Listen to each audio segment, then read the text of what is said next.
Your host, Wilmot Mutty Perkins.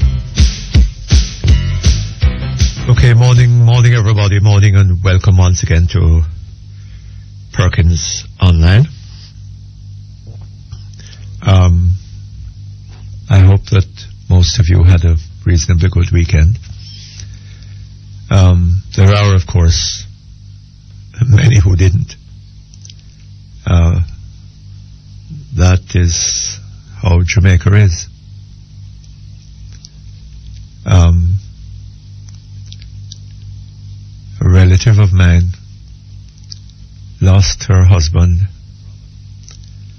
to natural causes,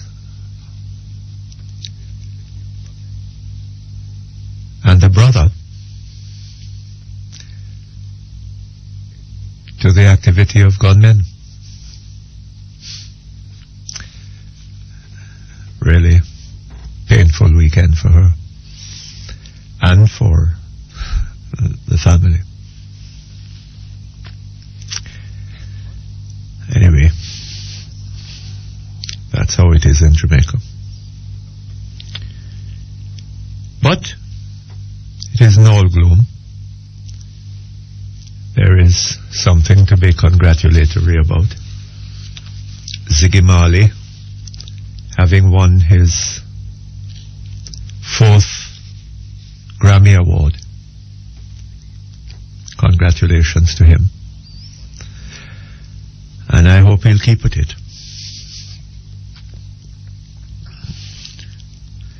But back to the doom and gloom. There's an interesting article in the Gleaner yesterday on a matter that we have discussed over the years on this program, and a number of other persons have talked and written about, among them Margaret Morris.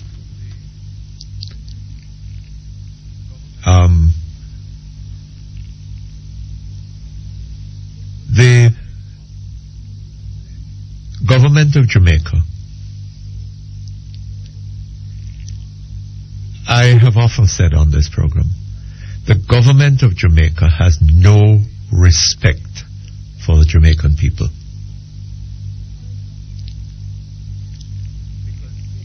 They don't give two damns about them. Because if it were not so, what was carried in that story yesterday in the Gleaner could not have been going on over all these number of years.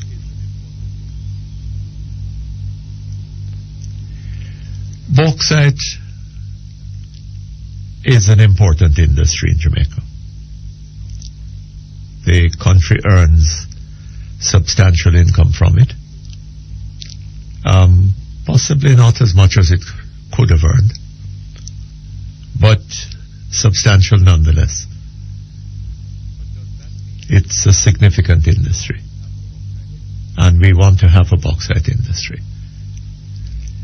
But does that mean that we should want to have a bauxite industry at any cost?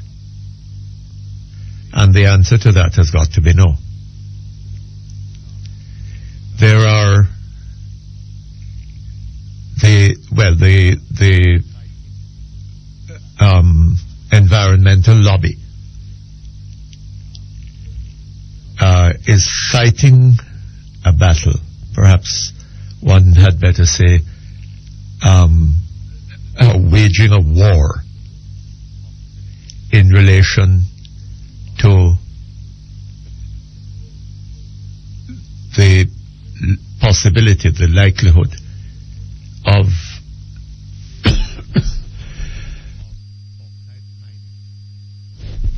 sorry, I beg your pardon.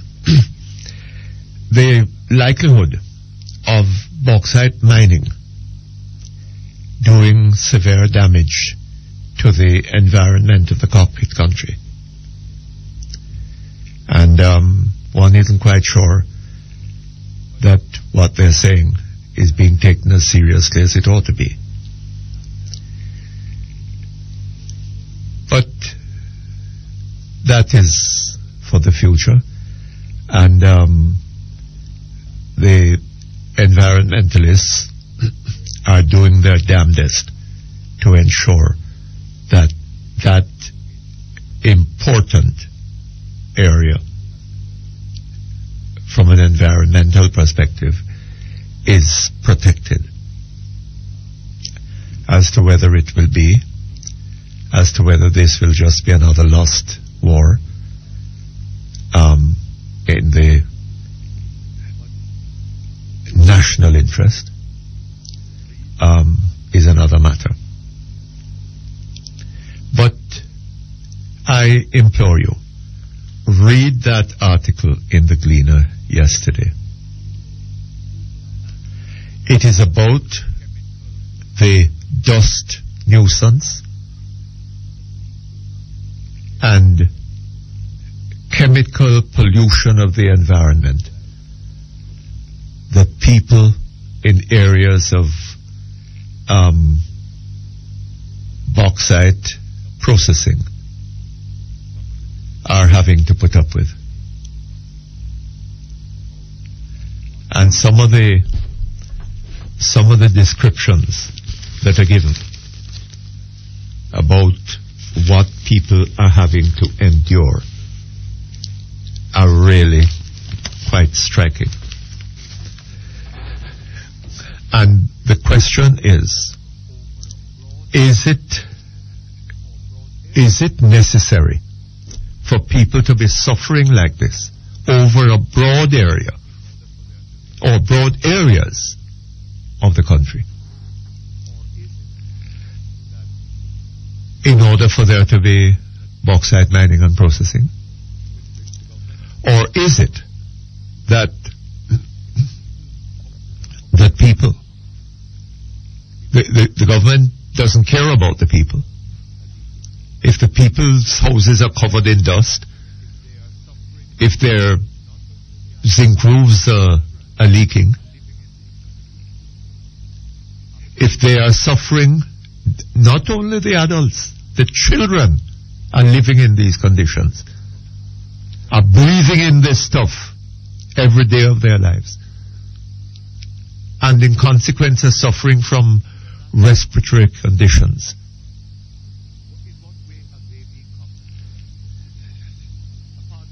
Is that a cost? In what way are they being compensated?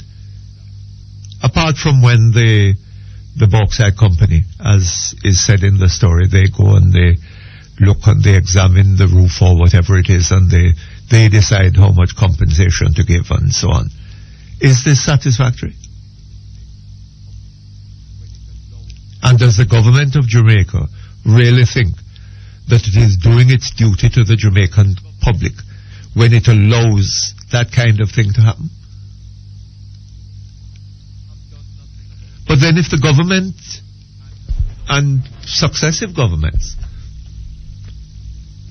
have done nothing about this and have allowed the people to continue to endure this,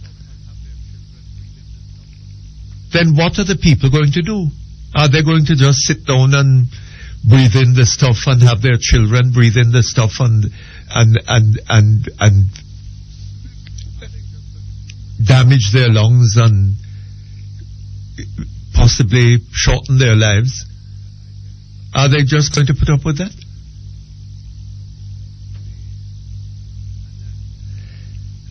I tell you something, you see, and I have often said it on this program, ultimately, the problems of Jamaica are not to be seen as governmental problems, but as people problems. The people get what they are prepared to accept. any day Jamaicans get up and say, we are having no more of this stuff, then things are going to have to change. It is as simple as that. Do you remember, and I'm not advocating violence and public disorder necessarily, but do you remember in, when was it, 1999, when there was a hike in the tax on gasoline? Do you remember what happened in Jamaica? And do you remember a P.J. Patterson, then the Prime Minister, his knees evidently knocking one against the other, went into Parliament. And do you remember what he said about the new Jamaican who had to be respected? Huh? And he went into Parliament and reversed the policy?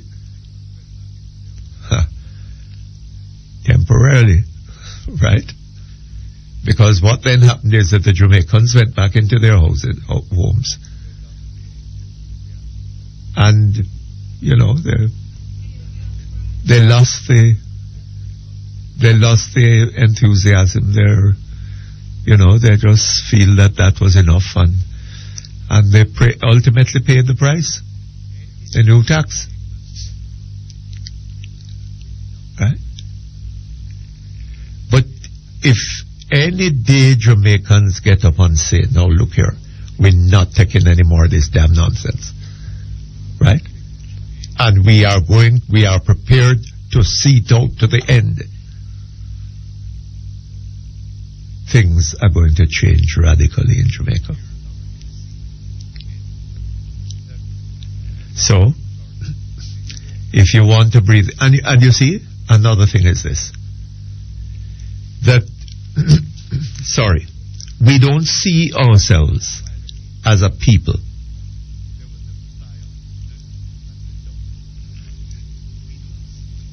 A little while ago, there was a fire at the dump at Riverton City. And people over a wide area of Kingston were breathing in filthy smoke coming from that dump. It lasted several days. Well, the people who were breathing in the muck, they were concerned. But were the people in St. Elizabeth concerned? Well, people in St. Elizabeth have been breathing in the dust over a long time. Are the people in Kingston concerned? We have to overcome that. A lot to overcome in Jamaica. We take a break, we come back shortly.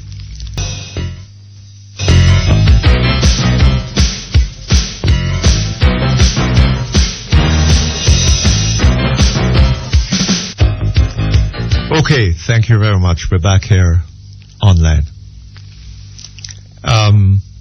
Democracy is the rule of the people. And it is the failure of the people of Jamaica to take an intelligent responsibility in their affairs. That is what is leading to what we're suffering. If we want governments to be responsible and to be concerned primarily with the people's interests, then it is we who are going to have to assert ourselves. And we talk a lot about corruption in this country. What we are calling corruption is essentially the abuse of public power. And it goes through all the way from top to bottom in the public service. And if it is costing us one hell of a lot, if the intellectual ghetto were really about the promotion of understanding, as I think it should be, somebody would by now have done a study on the cost of corruption to this country. And it probably would end up with an annual estimate greater than the budget. Speaking about which, I see Dr. Davis is now telling us that Jamaica has no interest in debt forgiveness. When we borrow money, we borrow with the intention to repay. Well, somebody needs to tell Dr. Davis that the intention to repay is one thing. The ability to repay is something else again. One can always intend to repay. But to repay, one is going to have to find the means of repaying. And at the moment, Dr. Davis is repaying by borrowing. Right? Any day, the borrowing business shuts down on him. I would like to know how he's going to repay. And one of the problems that he's having with, what's the name of that? Those people who are in the business of exchange trading, and are reportedly offering interest rates in the region of 10% per month, about which I am personally skeptical. But that is what people say they're getting. And a lot of money seems to have gone into it. And the more money that goes into activities like that is the less that is going to be available to Dr. Davis. And that is what the government is concerned about. But I really do not see how that argument justifies the policy of the government, which is to borrow money on the market, whether domestic or overseas. To borrow the money on the market at high rates of interest, 13, 14, 15%, lower now than before, when that money could have been available at 4% from international sources. But the government is not borrowing money from the IMF and the World Bank and the Inter-American Development Bank and so on, because that money, borrowing money there, while you get it at low rates of interest, will be, to some extent, what you do with the money will be of concern to the lenders, to the international agents, and they have strict monitoring procedures. They don't want that. They want to be able to squander the money any way they like. And of course they went into Parliament last week wanting to raise the borrowing limit. And as the opposition pointed out, the increase in the borrowing limit that they're demanding is impractical. They need far more than that. But I suppose that being an election year, they don't want to sort of come out and make people understand the full implications of what is going on. But we're digging ourselves deeper and deeper into a hole. And nothing really seems to be happening in terms of developing the economy, creating a productive economy that can generate the wealth that will be required to pay the debt that Dr. Davis is borrowing more and more of every year. I don't know. Sounds to me like we're heading for a crash somewhere. But, you know, they don't want to admit that, and I hear that this is all about doom and gloom.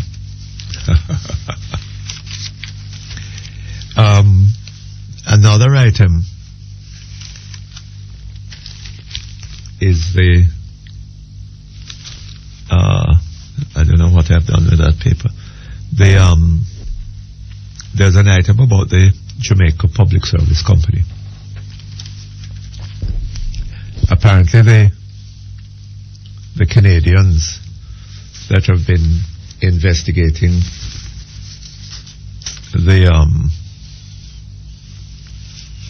that All Island blackout that occurred some months ago, I think sometime in the middle of last year.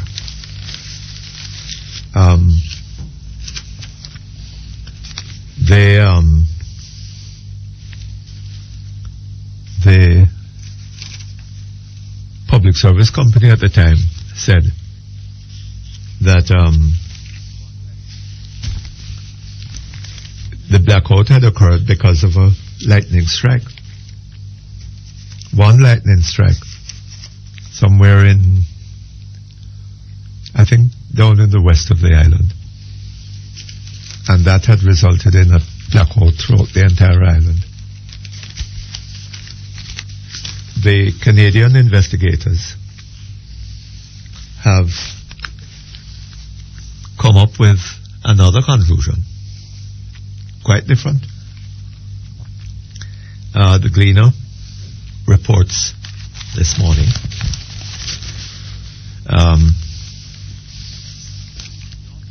that the Jamaica Public Service Company will not face sanctions despite a report by a team of Canadian consultants, which implies that the company was at fault for the All Island power outage on July 15th, 2006. The findings cited the JPS at fault for not properly maintaining the protection mechanisms to protect its systems from short-circuiting. The report, which was commissioned by the government, was tabled in Parliament last week. The audit looked into the circumstances which triggered an island-wide blackout after lightning struck a steel tower at the Duncan's Bogue transmission link. in Trelawney. Now, they, listen to this. But the Director General of the Office of Utilities Regulation, J. Paul Morgan, said the Light and Power Company did not breach either the guaranteed or overall standards, and as such would not be receiving any immediate sanctions. I'm being asked to take a break.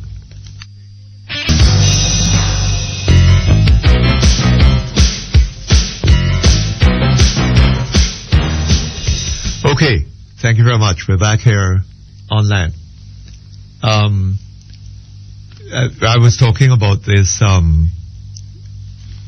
Jamaica Public Service Company issue. The power outage that resulted from the Public Service Company said it was a lightning strike. The government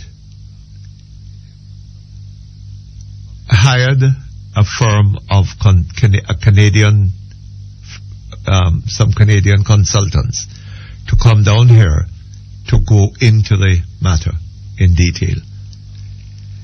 They've been here for some time. They've now submitted a report. And the report is saying, as I understand it, that it wasn't a lightning strike that caused the outage. It was the failure of the Jamaica Public Service Company adequately to maintain their protective mechanisms. But the head of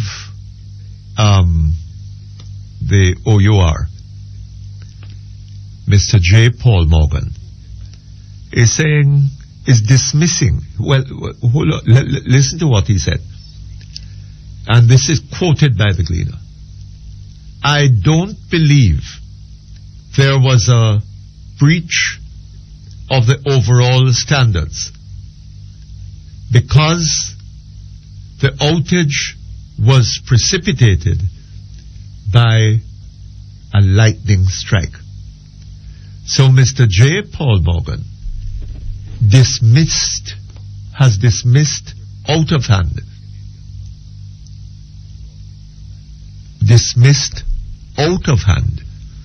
the report of the Canadian consultants brought in here by the government to investigate the matter. What a powerful man. He has just thrown it into the waste paper basket, so it seems. And he's saying that no sanctions will be imposed on the Jamaica Public Service Company, because contrary to what the consultants are saying, his conviction is that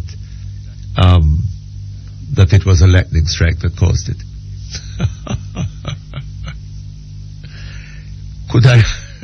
Could I ask this question?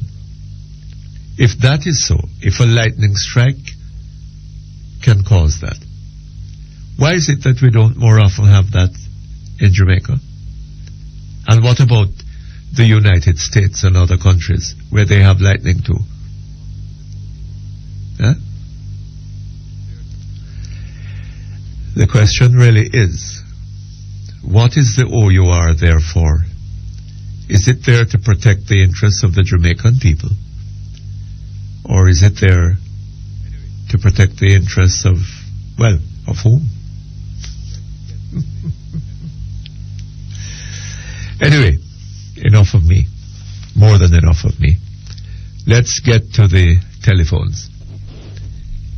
Hello? Hello? Hello, morning, sir. Morning, Mr. Perkins. Uh-huh. Why do I have to be a fool or a madman for suggesting that Her Majesty the Queen of England and the Queen of Jamaica establish university in each parish, should have established university in each parish instead of a portion of a university? To to serve the entire highland. What is so mad or foolish about that? Isn't that the Queen of Jamaica? Isn't that the Queen of England, the Queen of Jamaica? So we say, sir. No, what is the purpose of a university, Mr. Perkins? Well, the first question is, so what is the purpose of a queen? Well, you could ask the British people the same thing, you know. Because whatever power Her Majesty has in England, she has the same power out here too. Her Majesty has no power in England, sir. Well, so they say that... Her Majesty in England acts upon the advice of her government. Well, that was before that king lost his head. Which king? But... And in Jamaica, sir. Yes. It is similar. Her Majesty acts upon the advice of her government. Okay. Right? And I suppose Her Majesty acts on the advice of the Jamaican government. Yes, yes, indeed. And Her Majesty, sir, as far as I'm aware, does not have any resources to spend providing that number of universities for Jamaica. Right? But if that is considered necessary, and I really don't understand why it should be necessary to have a university in each parish. Well, but if not a university in each parish, she could have at least established one university for Jamaica, you know, and then at least you would have branches of this university in each parish specializing in a certain field. But what we have is a portion. You know, you really didn't tell me the exact purpose, you know, for a university, you know, or its reason. I beg your pardon? I said you didn't really tell me exactly what is the reason for having a university. You don't know what the reason is for having a university. Well, you know, it is for advanced studies. But what I would like to find out from you and the archives. If you don't know what the purpose is of having a university, why do you think that there should be a university in each parish? Okay. I'm saying that university is established for higher learning and for advanced studies. Now, the present portion of university study that Jamaica has been allotted, do you think it is adequate enough to serve every able mind in Jamaica? Well, the question that one should be asking oneself, sir. Yeah. A university is a tertiary level of education, right? It comes after the secondary level of education. So it is not really necessary in the advancement. Will you listen to me for a moment? The tertiary level of education comes after the secondary level of education, which comes after the primary level of education, so you think every which Jamaican comes after the basic level of education. So you think every Jamaican should given the opportunity of advancing to the top level of education? But I have no objection to that, sir. Okay. But Do you think the problem that exists in Jamaica at the moment is that the basic level of education is inadequate. The primary level of education is inadequate. Yes.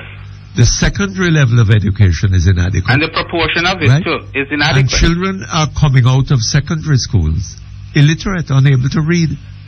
Right? Yes, true. So what we are calling education in Jamaica is a mockery. It is. Yes. In a sense that education has lost its first priority. Yes. And that is to make something of the people. Well, it has become a money-making scheme, and the greatest investor in this evil scheme is the government themselves. They have discovered ways that the primary education and education that Jamaicans used to get at the cost of taxpayers, the government have discovered that all they had to do was to make a little arrangement or transformation by elevating these primary level schools, and then set a cost on it. The parents don't have to share the cost, in fact, the entire cost. Well, they might soon have to bear more. Yes. Because Dr. Davis is borrowing more money and he's lifting the level. We're close to $1 trillion. And God alone knows how he's going to service that debt, you know. I just want to say though, Mr. Perkins, Yes, sir. the real fool is he who sits in high delusion and imagine to himself that he owns this little island, or that Jamaica is an independent and sovereign nation free from the colonial intrigues of or influence of England. I see. And as such is the fool. But you know, sir, when you look dispassionately, Yes. I mean, it's all very well to mouth this thing about colonial, this, that, the other, and so on. It's a reality, Mr. Perkins. But look at the further reality, sir. Yes. Jamaica, Cayman Islands, up to 1962, Yes. was a dependency of Jamaica. They were governed from Jamaica. But under Right. what authority and law? Under the British colonial Yes. system, sir. Yes. Right? At that time, sir, the Cayman dollar was worth the same as the Jamaican dollar and was the equivalent Mm-hmm. of $1.20 US. Yes. Right? The Cayman Islands decided that they would not come with us into independence. They wanted to remain a colony. But is the Queen Hold on. still... Okay. Hold on, sir. Uh-huh. They wanted to remain a colony of this vicious empire Uh-huh. that you talk about. Yes. Yes? Today, Yes. what is it? 48 years later? Mhm. Am I right? Somewhere there. I'm not too sure. The Jamaican dollar, just to give one example, Uh-huh.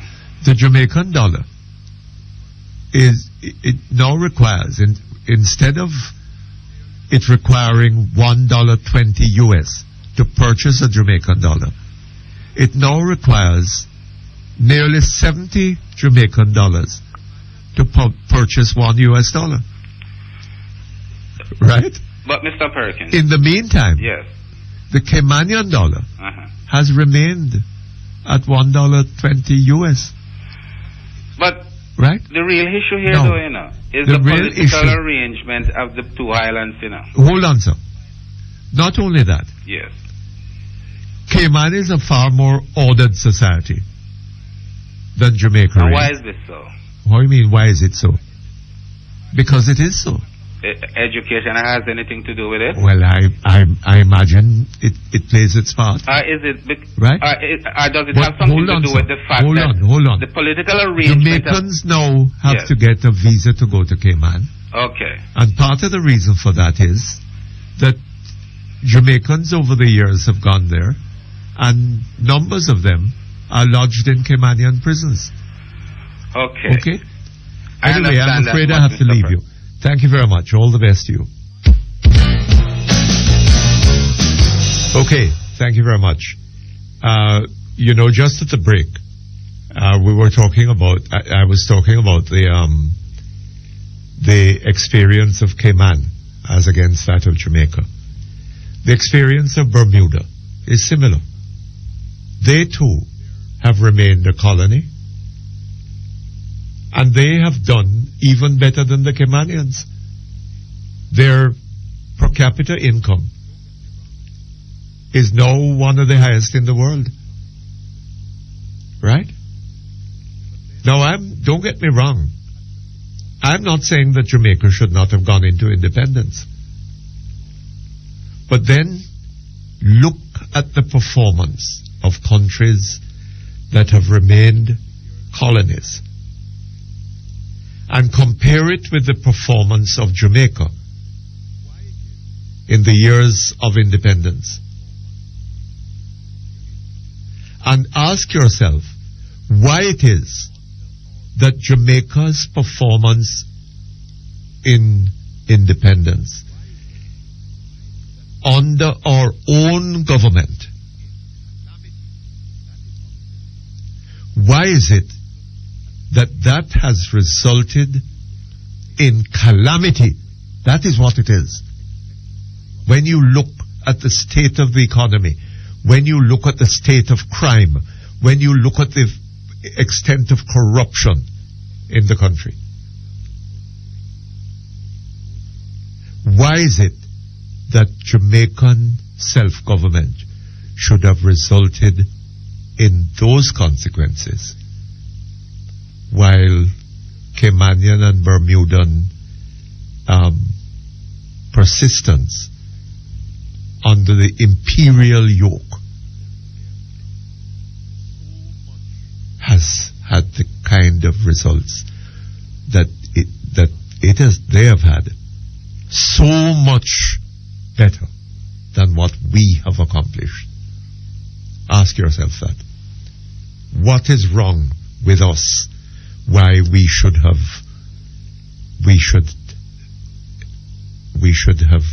had these results from our own efforts to govern ourselves. Okay, hello? Morning, Mr. P. Morning, sir. How are you doing? I am here. I trust you had a good weekend. Eh? I trust you had a pleasant weekend. Well, and also the lady who reads our email. I trust. Well. Anyway, let me empathize with the family over in Broadgate. Yes. That bridge Oh collapsed. gosh, I heard about that this morning. The bridge collapsed. Yes. Injuring at least 20 people. Yes. Including a pregnant woman. Including a pregnant woman. Oh my God. You understand? And these people fell 40 feet into the river? Yes. Good yes. God. You know the bridge when you come into Broadgate with that like a little township. Yes, it goes across the and you left water. hand, you go over to the Mahou school. Yes, yes. Right. Now, I want to empathize with the family, but the problem is maintenance. It is maintenance. Yes. The other one that will go is Westmoreland Bridge. Yes. Westmoreland Bridge collapsed before Hurricane Gilbert.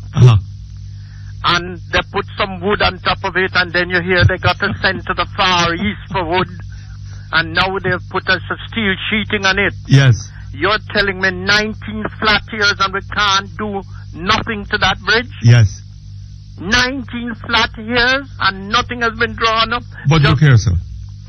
This is all part and parcel of what I was saying earlier. Yes. Right? Yes, sir. We have been governing ourselves. Yes. Right? Of course. For, what is it, 48 years? Yes. Nearly half a century. 45, is it 45? Right? Nearly half a century. Yes.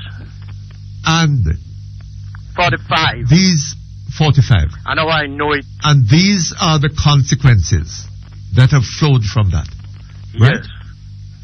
The country is pauperized. Yes. It is crime-ridden. But it is dominated by corruption. Yes. Right? Yes, sir. The infrastructure is decaying. It's falling apart. Things are falling apart. Of course. Right? And that is what happened with that bridge. That's right. It is that is decaying infrastructure. Right? Of course. It is part and parcel of what is happening on our roads and in other facilities. Another matter. Could you tell me how can five men ordered to lay down by one man, one man with a gun? I'm recapping the bog walk incident. 5 men were put to lay down flat on their face on the ground, and one man go through, even with a 9mm gun, and execute every one of them, and nobody make any attempt to move? Well, sir, how you figure that? How you figure that pan out? I don't know. 5 of them lay down, and one man. It don't say if any onlookers, any spectators was there, and he shot all 5 in the back of the head, and nobody make any to shuffle or to move or nothing. Everybody waiting for their turn to come up. Oh, that pan out. Oh, that sound to you. Well, I can't figure that out. That one beat the book. Yes. One might have thought that, it beat all reality. That 5 men lay on the flat of their face, and this man got to executing them 1, 2, 3, 4, 5. Yes. Just like that. I don't understand it. But I understand this one that I'm going to now. Sligoville. There is a stadium built at Sligoville. Minister of Foreign Affairs was Mr. Keith Desmond Knight. And before that, he was Minister of National Security. Yes. Have you passed where that stadium is built? Not since it's been built. I passed week before last week when I came coming towards Flatbridge, coming the other way. I came from Troja. When I reached here, there was a diversion, and I had to go Sligoville. When I reached up there and to the sharp corner, this stadium is sited on. It make the mind boggles. It make you wonder why up there, where would they park people visiting a stadium like that? Right. There I got a place in Islington in St. Mary. Behind Islington, them call it Back Dickey. Back Dickey. This stadium is sited at a place like Back Dickey. You understand? Yeah. If you understand the imagination. Now, to put a stadium where it is, I am suggesting that the government build a statue and put there in honor of Mr. Keith Desmond Knight to cross stupidity, arrogance, ignorance, and whatever else. It should be inscribed on the stadium. Here is a former member of parliament who had the distinction of telling a prime minister some expletive in parliament. He has disrupted the Public Accounts Committee regularly. And this stadium is a monument to his stupidity. I think that is what... Well, let me ask you something. Yes, is sir. the stadium complete? Not when I passed there. It don't look complete to me. Oh? You understand? Was it being worked on? Yes. Oh. How could you get a stadium in that spot? God alone knows. Well, the question is, what are they going to do with it? What they're going to do with it on the edge of this constituency? Who is going to go in up It's there? been under construction for some time, Yes. And yesterday, Observer, the Minister of Local Government is admitting that they never got to get any planning permission. Yes. From the St. Catherine Parish Council. So they had to put a stop order. Oh. Yes. There's a stop order on it. No, I think it's going full swing again. The order has been lifted. Oh. But where it's been cited, and I remember a conversation came up, and the member of parliament said the Chinese said what, the ambassador said what he could do for him. And that is the result, the stadium. But to cite a stadium there, it's madness. It is lunacy. Well, you know, maybe what will happen, sir, is that you can get some parking areas in somewhere like Central Village. In Central... And then take buses up and then take buses... the Parliament. Or maybe park in Rock Hall or somewhere like that. This man has been the most disruptive element in the Public Accounts Committee. You should put a statue there as a monument to him. You understand? And inscribe all that. Yes. It is just like the place the back of Islington, them called Back Dickey. You take my word for it. You might pass one day and have a look at it. Nobody. Yes. Probably the neighbors next door might go over there. Nothing else. Well, the neighbors next door are not going to be enough to fill that stadium. True. Or to make it worthwhile for, you know, anything to be put on there of any... It won't be. It won't be. I don't know what propelled that. Yes. And you know something about... Hold on just a moment for me, sir. Okay, thank you very much. We're back on line. Hello? Yes. Yeah. In answer to a question about the sugar company of Jamaica, the minister, your friend, Mr. Roger Clark, saying that they have disbursed over $2 billion to the sugar company to defray costs and debt and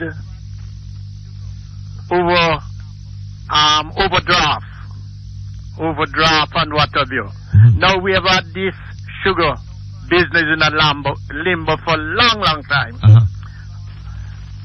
The Fruit Sugar Factory, the one down Bernard Lodge, Money Musk, and one in Trelawney. And they're in a state, one of the worst states. If you walk round the back of Monimus and hear that machine crank up inside Monimus, you feel the whole thing will explode any minute. They have not done one repair to it, to these factories, but yet still they find $2 billion out of Petro-Caribbean to put in. Yes, sir. And we're going to have to pay back that money. And we got to pay back And that the money. question is whether the sugar industry can earn it to pay it back. Can they? You know, I don't know. We are in serious problem. Absolutely. $2 billion we borrowed to put in it. Yes. To pay for overdraft. And the money is being squandered all over the place. Left, right, and the people of center. Jamaica being impoverished. That's right. Yes. That's all for now. All right, sir. Thank you very much. Good. All the best to you. Good. Okay, hello? Yes, sir, Edward. Yes, good. Mr. Perkins. Yes, sir. Good morning. Good morning, sir. Yeah, I'm actually at the Commissioner's office about an incident that happened down in Johnstown where 2 persons was killed under controversial circumstance by the police. Yes. And we really want some answer. The mother are actually here, so I just allow you to talk to them and then they can explain to you what actually happened because I'm not living in the community. Yes. All right, talk to them, sir. All right, sir. Hello? Good morning, Mr. Perkins. Morning to you, Mom. I am the mother of one of the deceased. Yes. That died Thursday. It's the When did it happen on Thursday? Thursday, about 20 minutes after. It's the first in my life a policeman murder a boy. Murder. You actually saw it happen? I saw it happen. I was into a shop. I was in the yard playing cards. And we hear police. As we hear police. What time of day was this? About 20 minutes after 4. Yeah. And by the time we hear police, we hear pure gunshot. I said to my friend them, Jesus Christ, I left my son outside playing Rudy. When I run to the shop, I see my son with him 2 hands up in the air. Him said to the officer, I'm clean, I'm got my phone, I have alone in my hand. A police come and say, phone your wall, sit. Blow. Him drop on the gun, him get the first shot, the hand, him arm. Him said to my mother, they over there saying, no, me a working youth. A next policeman come and drop me, run out, and me said, Jesus Christ, you not go kill my son in front of me. The policeman said, you ever put your wall sit out here and blow off your head. Him draw him into a yard in front of me, and from him drawing a yard, I hear pure shot. I run out and I drop down and said, Jesus, murder my son. I turned idiot, Mr. Perkins, I never seen nothing so in my life. And for 5 years, 7 o'clock news, them come over TV, come say them at a shootout. Yes. Me never know like that, they're Jamaica. What we are going to do with these police? These police are gunmen police. What we are going to do with them? Well, Mom. Me don't know what to do. Me in shock at the first me see this. The first me see this. And them, if you read Thursday, Friday Star, what you see it is. Them said that them see 2 young men brandishing guns. And them across them on Nelson Street and Berser Street. And it was a shootout. My son shooting do about 20 after 4. And then the other one do after 5.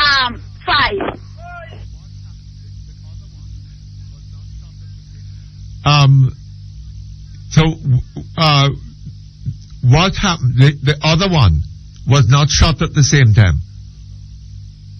Hello? We've lost her.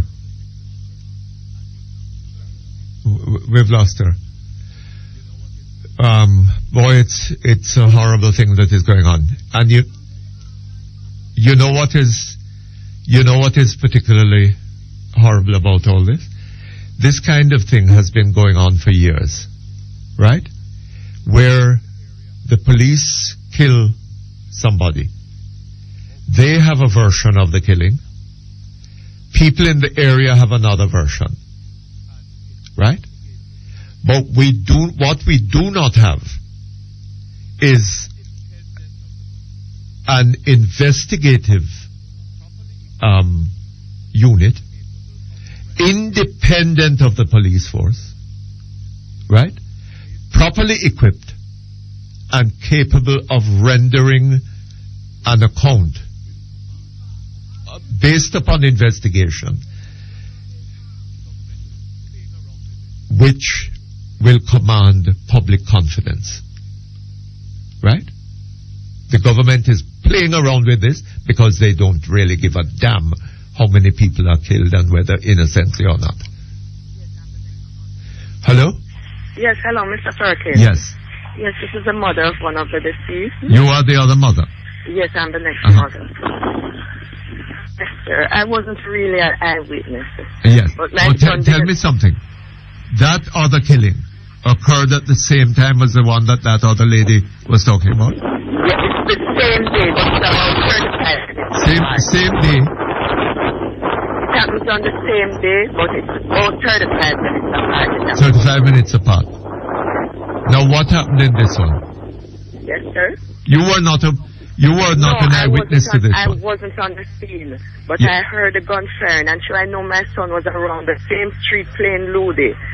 I run out and I called his name, and when I look, I saw him was running towards me, right? And I grabbed him and said to him, because some people did already run up and say the police just shoot a guy around there, right? Just put the gun on the guy and just shoot him with his two hands up in the air, right? So when I grabbed my son, I said to him, say, Sean, you know, so that I heard that the police just killed Pluto. He said to me, say, he started to cry. And when I hold him, he was bringing out of me, and both of us, my daughter and I, we both held on to him and carried him inside the yard and put him down. I said, Sean, don't come out, right? I went out back and stand up at my gate, and when I was standing up, people was getting boisterous on the street because they had killed an innocent youth and the police was in the area. The people them was saying murder and rape. The police them started to shoot. I was one of them. I started to run too, right? They started firing shot all over, so I run inside my yard.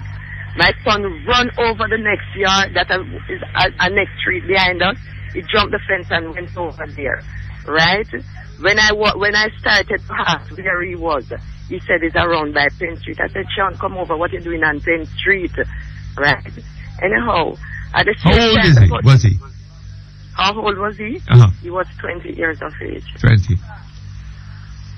When the police and the soldier were leaving, because when they were leaving, they were firing shots and leaving at the same time. He came over back, and when he came over back through the police and the soldier, then went out of the area. He went up by Nelson Street. The police, after that, about 15 minutes, I don't think it reached 15, about 10 minutes after, the police and the soldier came back in the area. He was coming down Nelson Street. He and the next gentleman. The gentleman said when they reached down by the bottom, they hear the people say the police and the soldier are coming back. And he was making his way to go into a yard. And the yard where he went into, some police was already in that yard and the house stopped. When he went inside there, they shot him. But let me ask you. You took him into your house. I took him into my house. Why did he leave that house? I don't know why. What was going on outside?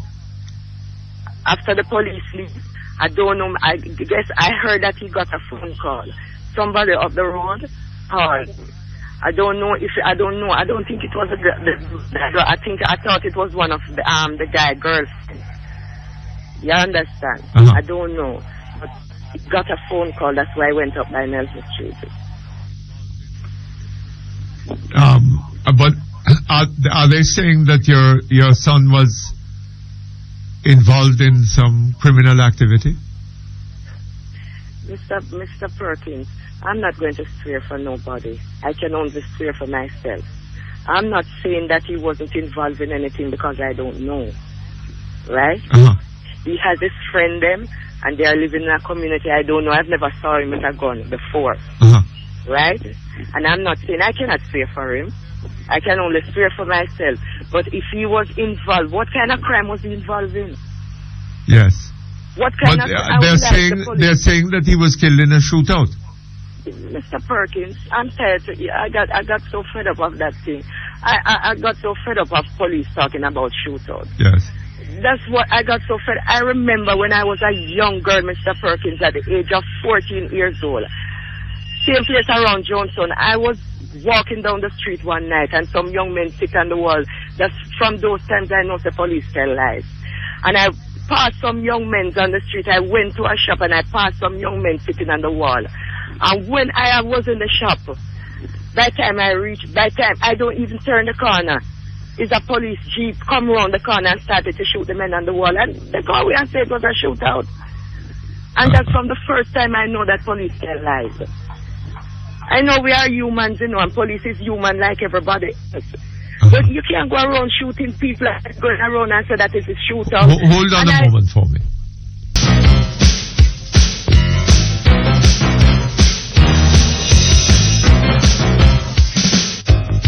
Okay, thank you very much. Back here online. Hello?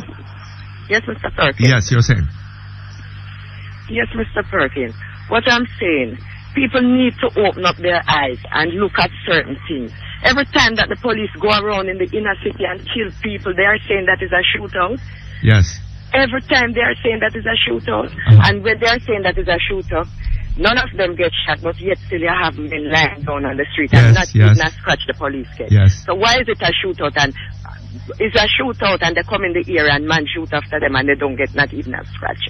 Well, it occasionally happens that a policeman gets. Yes, I know it's occasionally happens, but not all the time. Yes. But there are far too many cases. And look here, Mom, I am in no position to say what is the truth of this matter, right? But we ought to have in this country a system where if the police shoot somebody, that matter is investigated, thoroughly investigated, credibly investigated. Exactly. Right? By an agency that has nothing whatever to do with the police, but have the expertise, has the expertise, right? And the equipment and whatever else. Right? Yes. And the law should require that when something like this happens, the police put a guard around the scene, right? Yes. And do not in any way tamper with it, right? Exactly. And but we don't have that because the government is not concerned about it. No, clearly. The government is not concerned about it. Now, I would like to hear some more from the opposition about it. What is their position? Right? If they should find themselves in office, what are they going to do about it? Mr. Perkins, the same day that they killed my son, when somebody told me that the police just killed him in our yard, I went up by the street. I was running and crying. And when I went out there, some officers were standing by the gate. And the police, one of them shot me and tell me, "Hence the amount of BC." Oh, yes? Yes. One of them shot me and tell me, "Hence the amount of bad word." And now I must move my what's it from there. And when I was standing there, he cranked up his gun at me. Oh, God. And that's an officer of the law. An officer because of they didn't want me to see what they were doing. We have eyewitness, Mr. Perkins. We definitely have eyewitness inside here who willing to come forward and talk. Oh, yes? Yes, we have eyewitness. You have any of them there with you? That they give it up, they are going to persist. You have any of them there with you now? No, not definitely here because we are at the commissioner office right now. So we don't have any eyewitness here right now. What are you trying to do there? But we are going back down by the BSI office down by Mall and we are taking them with us. Taking whom with you? The eyewitness. Oh.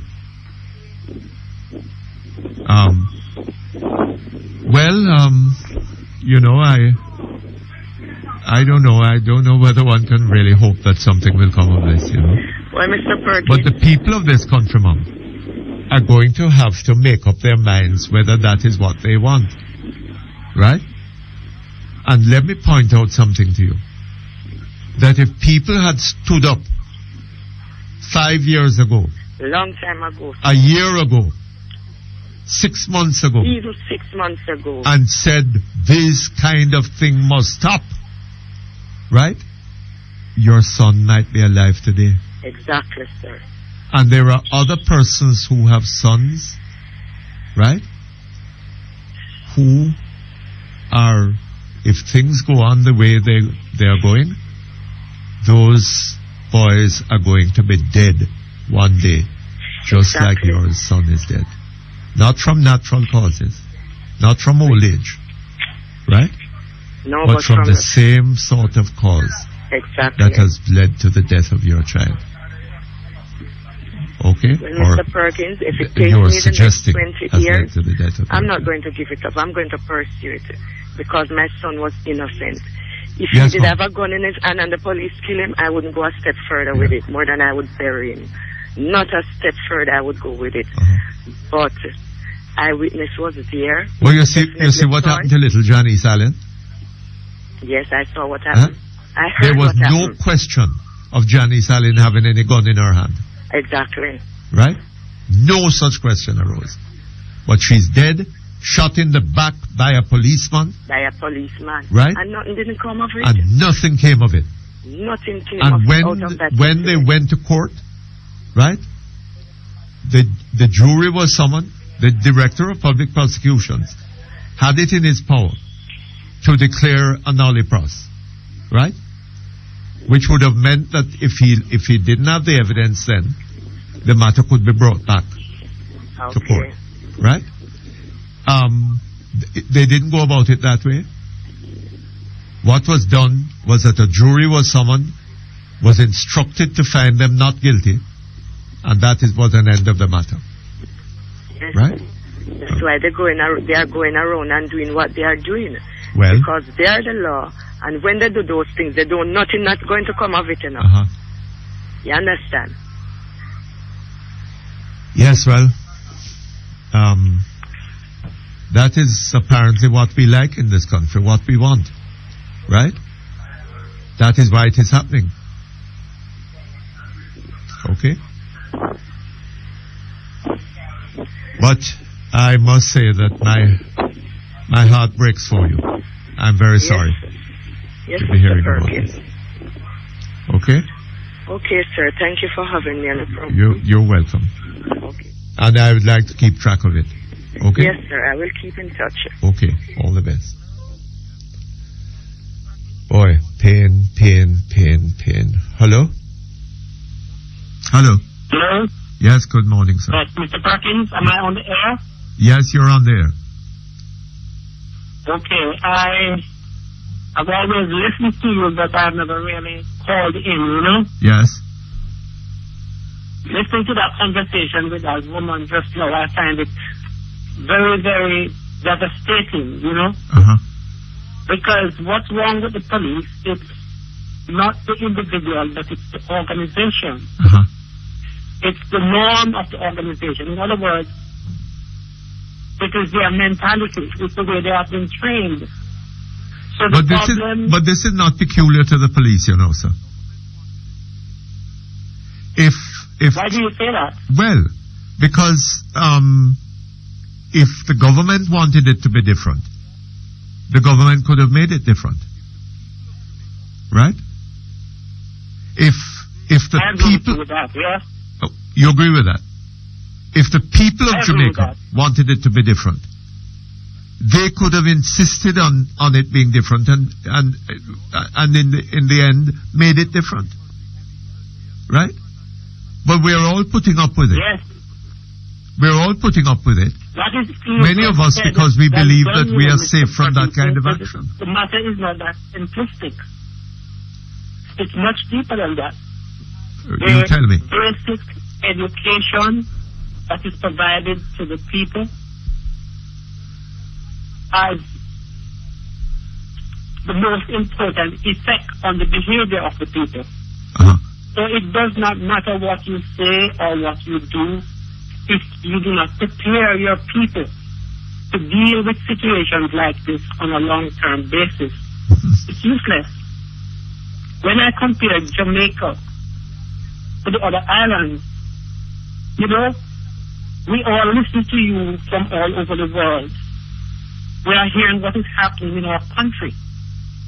Many of us want to come home. In fact, we are dying to come home. But we are afraid to come home. What happens if I got sick? What happens if I have an heart attack? By the time they throw me in the back of a car and take me to some hospital where I sit and wait for hours, then I'm a cadaver. Yes. So what is happening in Jamaica? We need people who are able to stand up and create a sort of ocean of dissent. Yes. I'm tired of these sort of politicians who are there. I know you have read, like, Orwell, you know, Animal Farm. Yes. 1984. Jamaica is worse than Animal Farm. The politicians, they are like the hogs eating out of the public trough and not even giving the crumbs to the people. Many of us leave our country. We want to come back to our country, and we are angry. You say Jamaica has a brain But drain. you know, sir? We don't see a brain drain yet. Yes, but hold on. I have 3 sons over there, and my greatest aim, I got one in the intellectual ghetto there, one in another college, and the next one completing high school. My ambition is to get them out, and as fast as possible. Because we can't sit back. I hear you know, talking about Sister P. Sister P is a useless entity. What purpose she serves? What changes have been effected? Matthew, Mr. Perkins, I do not always agree with you. I disagree with you in many cases. You know, because I listen to your program every day. Like, you know, the American dream and all that. America is not really a dream place. It's not such a good place as the Jamaicans think, you know? You might be I might have more food, I might get fat, but I am always thinking of my country. I know you remember Claude McKay. Hold on just a moment for me.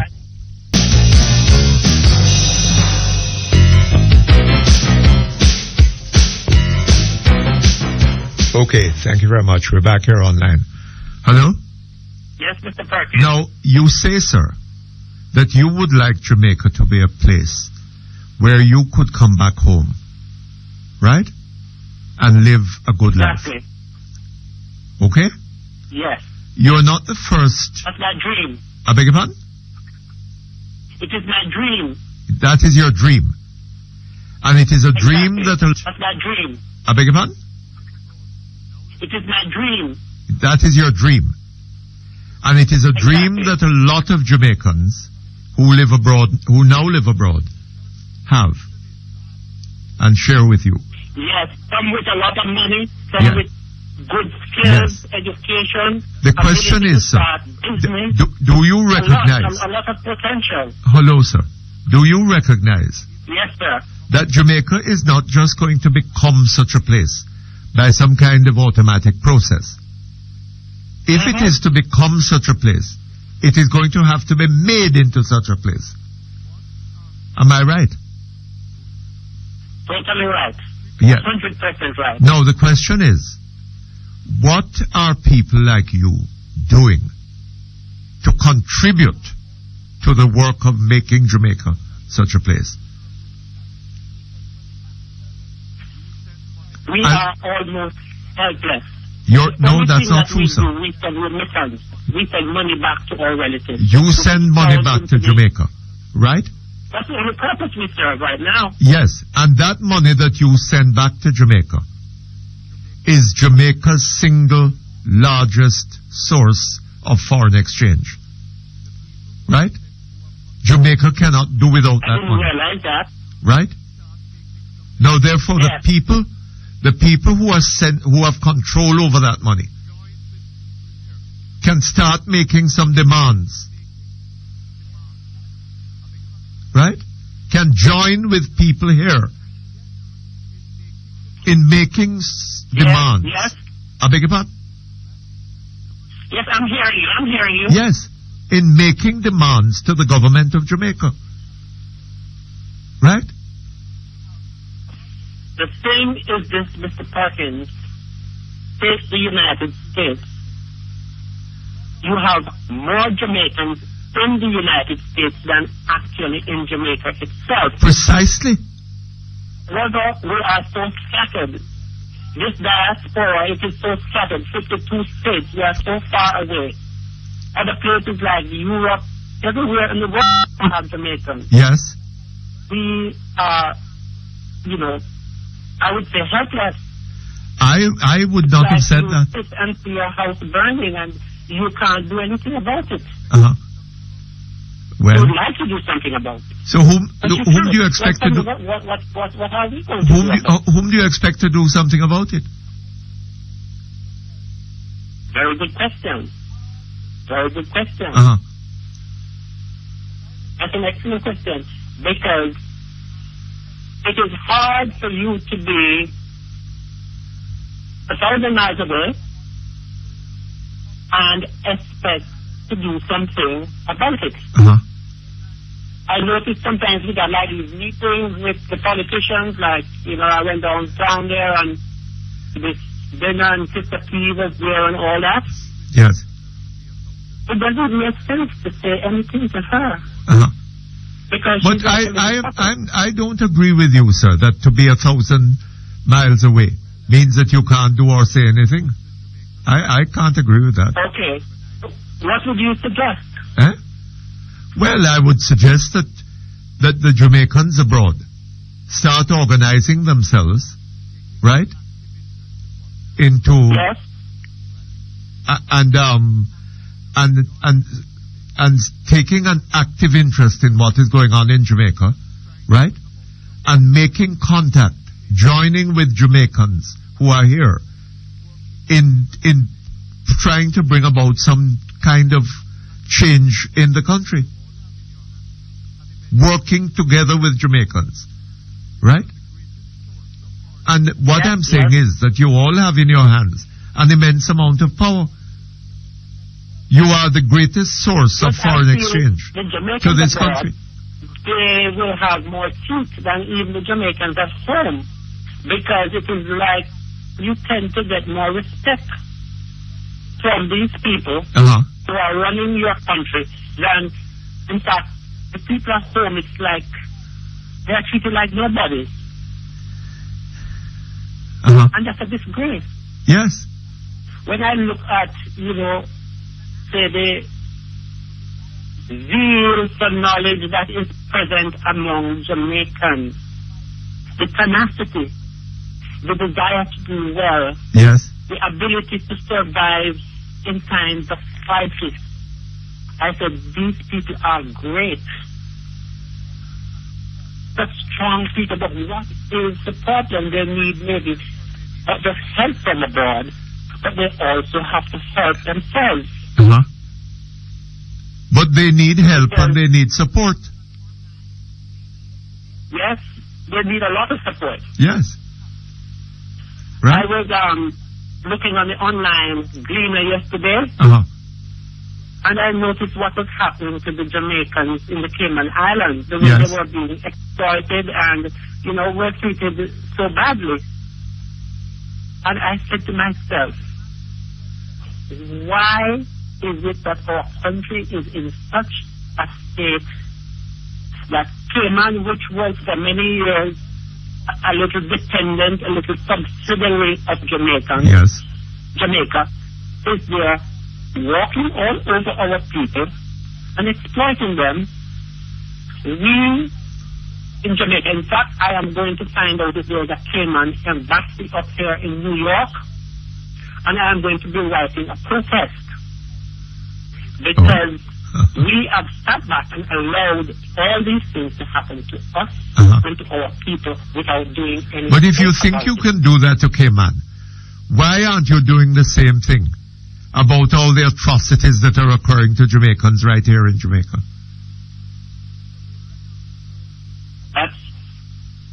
The problem is this, Mr. Perkins. Jamaica is so corrupt.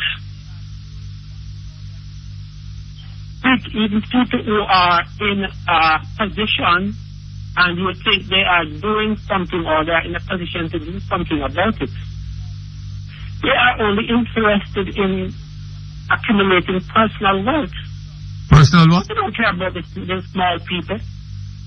Like that woman that just spoke to you a couple minutes ago about her son. I could bet you the last dollar I have but that is going to be thrown out of court and business goes on as usual. Nothing on earth is going to be done about it. Well, I wouldn't bet my money on against you, sir. Well, I wouldn't bet. People.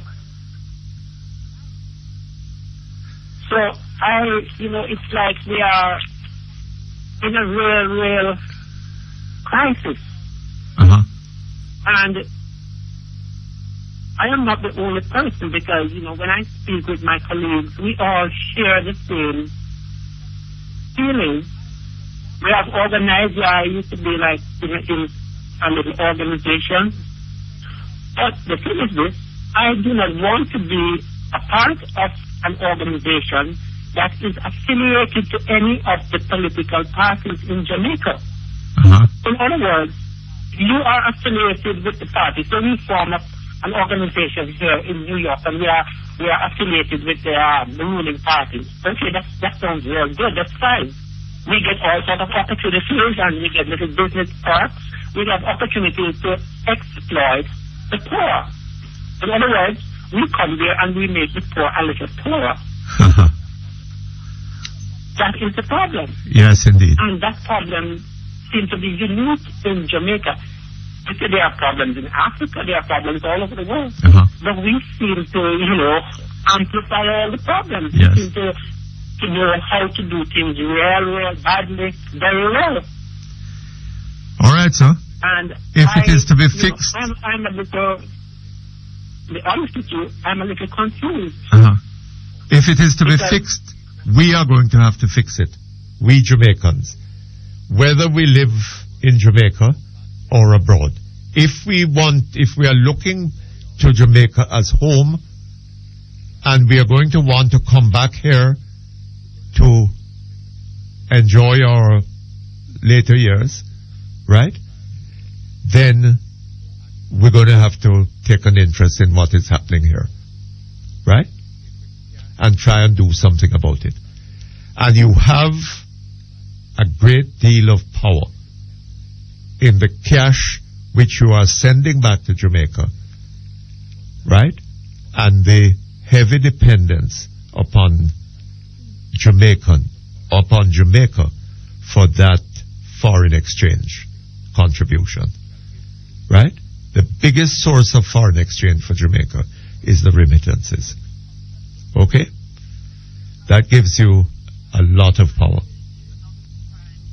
All right? National Court of Justice should have a statute for crime, economic crimes against the people, social and economic crimes. Yes. Against a people. All right, sir. Thank you very much. All the best to you. Hello? Uncle. Hi.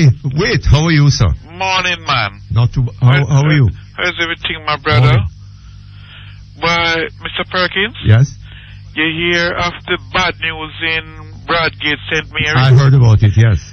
Mr. Perkins, the councillor for the Cassitan division in which that bridge is. Yes.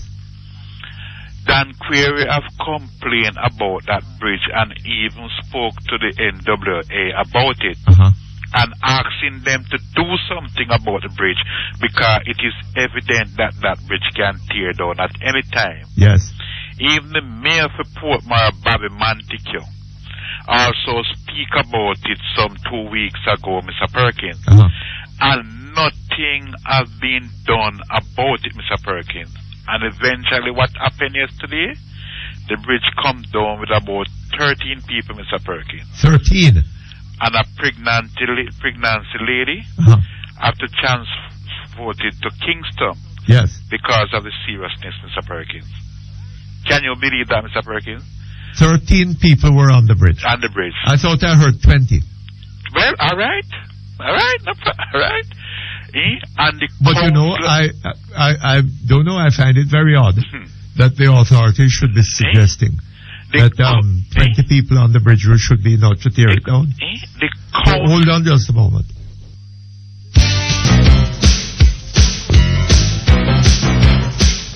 Okay, thank you very much. I can line. Hello? Hello? Uncle. Yes, hi. I don't know when things bring to the authority, about what is going on.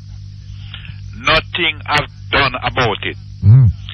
I don't know if you were watching CVM News on Saturday night and see the condition of the clinic in Buff Bay. The what? The clinic, the health center. Oh, yes. In Buff Bay. That used to be a hospital. Right. And even in the section where the dentist work, Mr. Perkins, even that dental chair where the patient will lie down and to open his mouth, Mr. Perkins.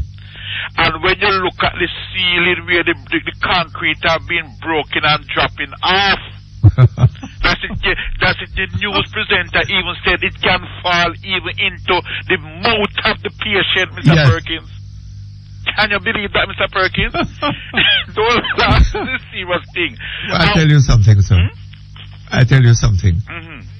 This country is falling apart when we are not recognizing it. Mr. Perkins, when you look all at the cabinets in the clinic, Mr. Perkins, the health center, and where you keep documents, the patient records and so, you name it, Mr. Perkins, and the nurses are there ready to work, and they... Hold on. You think, sir, do you think for a moment that a member of the cabinet who has a dental problem would be going to such a place to have it dealt with? You will never see that. Oh, I see. Even the dental chair, when it leaks, Mr. Perkins, the water wet it, Mr. Perkins. Can you believe that, Mr. Perkins? And see it there now? Mr. Vaz have bring it to the attention of the authorities, Mr. Perkins. It also come on TV news, Mr. Perkins. And I bet you, Mr. Perkins, nothing going to done to that place until eventually tear down like the Castleton Bridge. Can you believe that? Do you know, sir? Do you know that in 1938, yes, sir, when Jamaica was still a colony, right? That the governor of Jamaica needed to have surgery done? Yes. You know where he had it done? I heard you mention it. Yes. Yes. Kingston Public Hospital. I heard you with it more than one time. You think if the Governor General needed surgery today, he would be going to the Kingston Public Hospital? Mr. Perkins, when I heard it on the CVM News Saturday night that they have to turn back up to 40 patients from the Buff Bay Clinic because of the condition, Mr. Perkins. Mr. Perkins, can you imagine suffering from a teeth ache over a weekend? I heard ladies say that teeth ache hotter than baby pain. That what? That what? Teeth ache, when you're feeling pain, teeth ache. I heard ladies is saying that it is a hotter pain and baby pain. Yes. And when you turn up to the Buff Bay clinic hoping to get that teeth take out, and only to be told that you have to go back home, knowing that you cannot visit a private dentist, Mr. Perry, because you don't have the money, because you don't have a job. And all of that because of the condition of the Buff Bay clinic, Mr. Perkins. And when you remember that you pay taxes in this country, Mr. Perkins, you can imagine how that patient feels, Mr. Perkins. Well, the trouble is so that the patient should not just feel. He should be prepared to do something about it. Right? You understand? What this country needs, sir, is for the people of Jamaica to stand up and say, look here, we're not taking no more of this. Yes. Yes, Mr. Perkins. Right? We need fundamental change. Yes, sir. Yes, Mr. Perkins. It is painful, Mr. Perkins, when you look at the TV clipping and see what is going on at the Buff Bay clinic, Mr. Perkins, and this place is where poor people. You're talking about poor people, Mr. Perkins. Yes. You're talking about people who have no other mean of providing medical care or dental We are talking about the people that Sister P says she loves. Right? Mr. Perkins. But of course, she and they are into quite if she has a credit card there. Yes! Right? Well, Mr. Vaz is begging them dearly, Mr. Perkins, to do something about the Buff Bakery because it cannot continue like that, Mr. Perkins. Something needs to be done about it, Mr. Perkins. Mr. Perkins, and another sad news. I speak to Sonny over the weekend. Before you go to that, right? When you consider, sir, that the nearest hospitals yes, in Buff Bay are Anata Bay, which is 10 miles away. Yes. And Port Antonio. It's about 18 40 miles away. No. 18, I think it's 18 miles. All right. Right? Something like that. Yes. No. It's not just the people of Buff Bay that were served by the Buff Bay Hospital. No! People up in the hills, Bangor Ridge and places like those. Right? Yes. When they have a critical illness, something suddenly happens to them. Yes. Right? How do they, it's hard enough to get down to Buff Bay. Right? It's going to be a lot harder for them to get to Port Antonio or Anata Bay. Port Antonio? Right? Yes. And then now what you have at Anata Bay and Port Antonio is that thing you're calling overcrowded. Yes. Because they have to take in other people which if they have Buff Bay Hospital they wouldn't need for that. Quite true. You understand? Mr. Perkins. But sir, all of this is a measure of what it is that has happened in Jamaica since independence. That's true. Right? And we talk about colonialism. Yes. Right? And all the wickedness of the colonials. Yes. Them wasn't the colonial, them never them never know how wicked. I want to say this to you before you go. You hearing me? Yes. I speak to son in the hospital over the weekend. Yes. And he asked me to ask you to allow me to mention on your program that he's still in the hospital and he's asking for some assistance. Asking what? For some assistance. Yes. Any little financial help he can get. Yes. He's dying in need of it. He's still in the public hospital, Where? Kingston Public? Yes, Kingston Public Hospital. Yes. And he's begging for any little assistance he can get, Mr. Perkins. So I don't know if you could kindly also mention it as we go along. Yes, but the fact of the matter, sir, this is again another instance. Yes. A Jamaican was, in his time, was paying his taxes. Yes. Right? Should not be in a position where he's ill. Yes. And has to be begging for help. Exactly, Mr. Perkins. Right? The Jamaican state should be guaranteeing his what help he needs. Yes. Right? You're right, Mr. Perkins. You're so right, Mr. Perkins. And if sir, if Sister P were to fall in need of medical attention, right? She wouldn't have to stop at KPH and all them kind of thing and not even bring out her credit card. Mr. Perkins? The government of Jamaica, so the Jamaican public, is providing for the government and members of parliament an insurance policy that would allow them to go and get the most modern treatment in New York. Exactly. At no expense to themselves. Yes, yes. Right? Yes. You understand? And this country has become so hard that the poor man cannot survive, Mr. Perkins.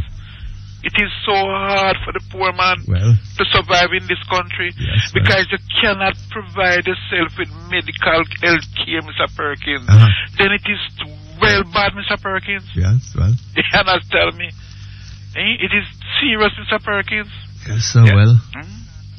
You understand? And when Sonny said that to me, that he's begging for assistance, Mr. Perkins, because he just can't afford it, it's very painful. Yes. And many of Sonnies all over Jamaica.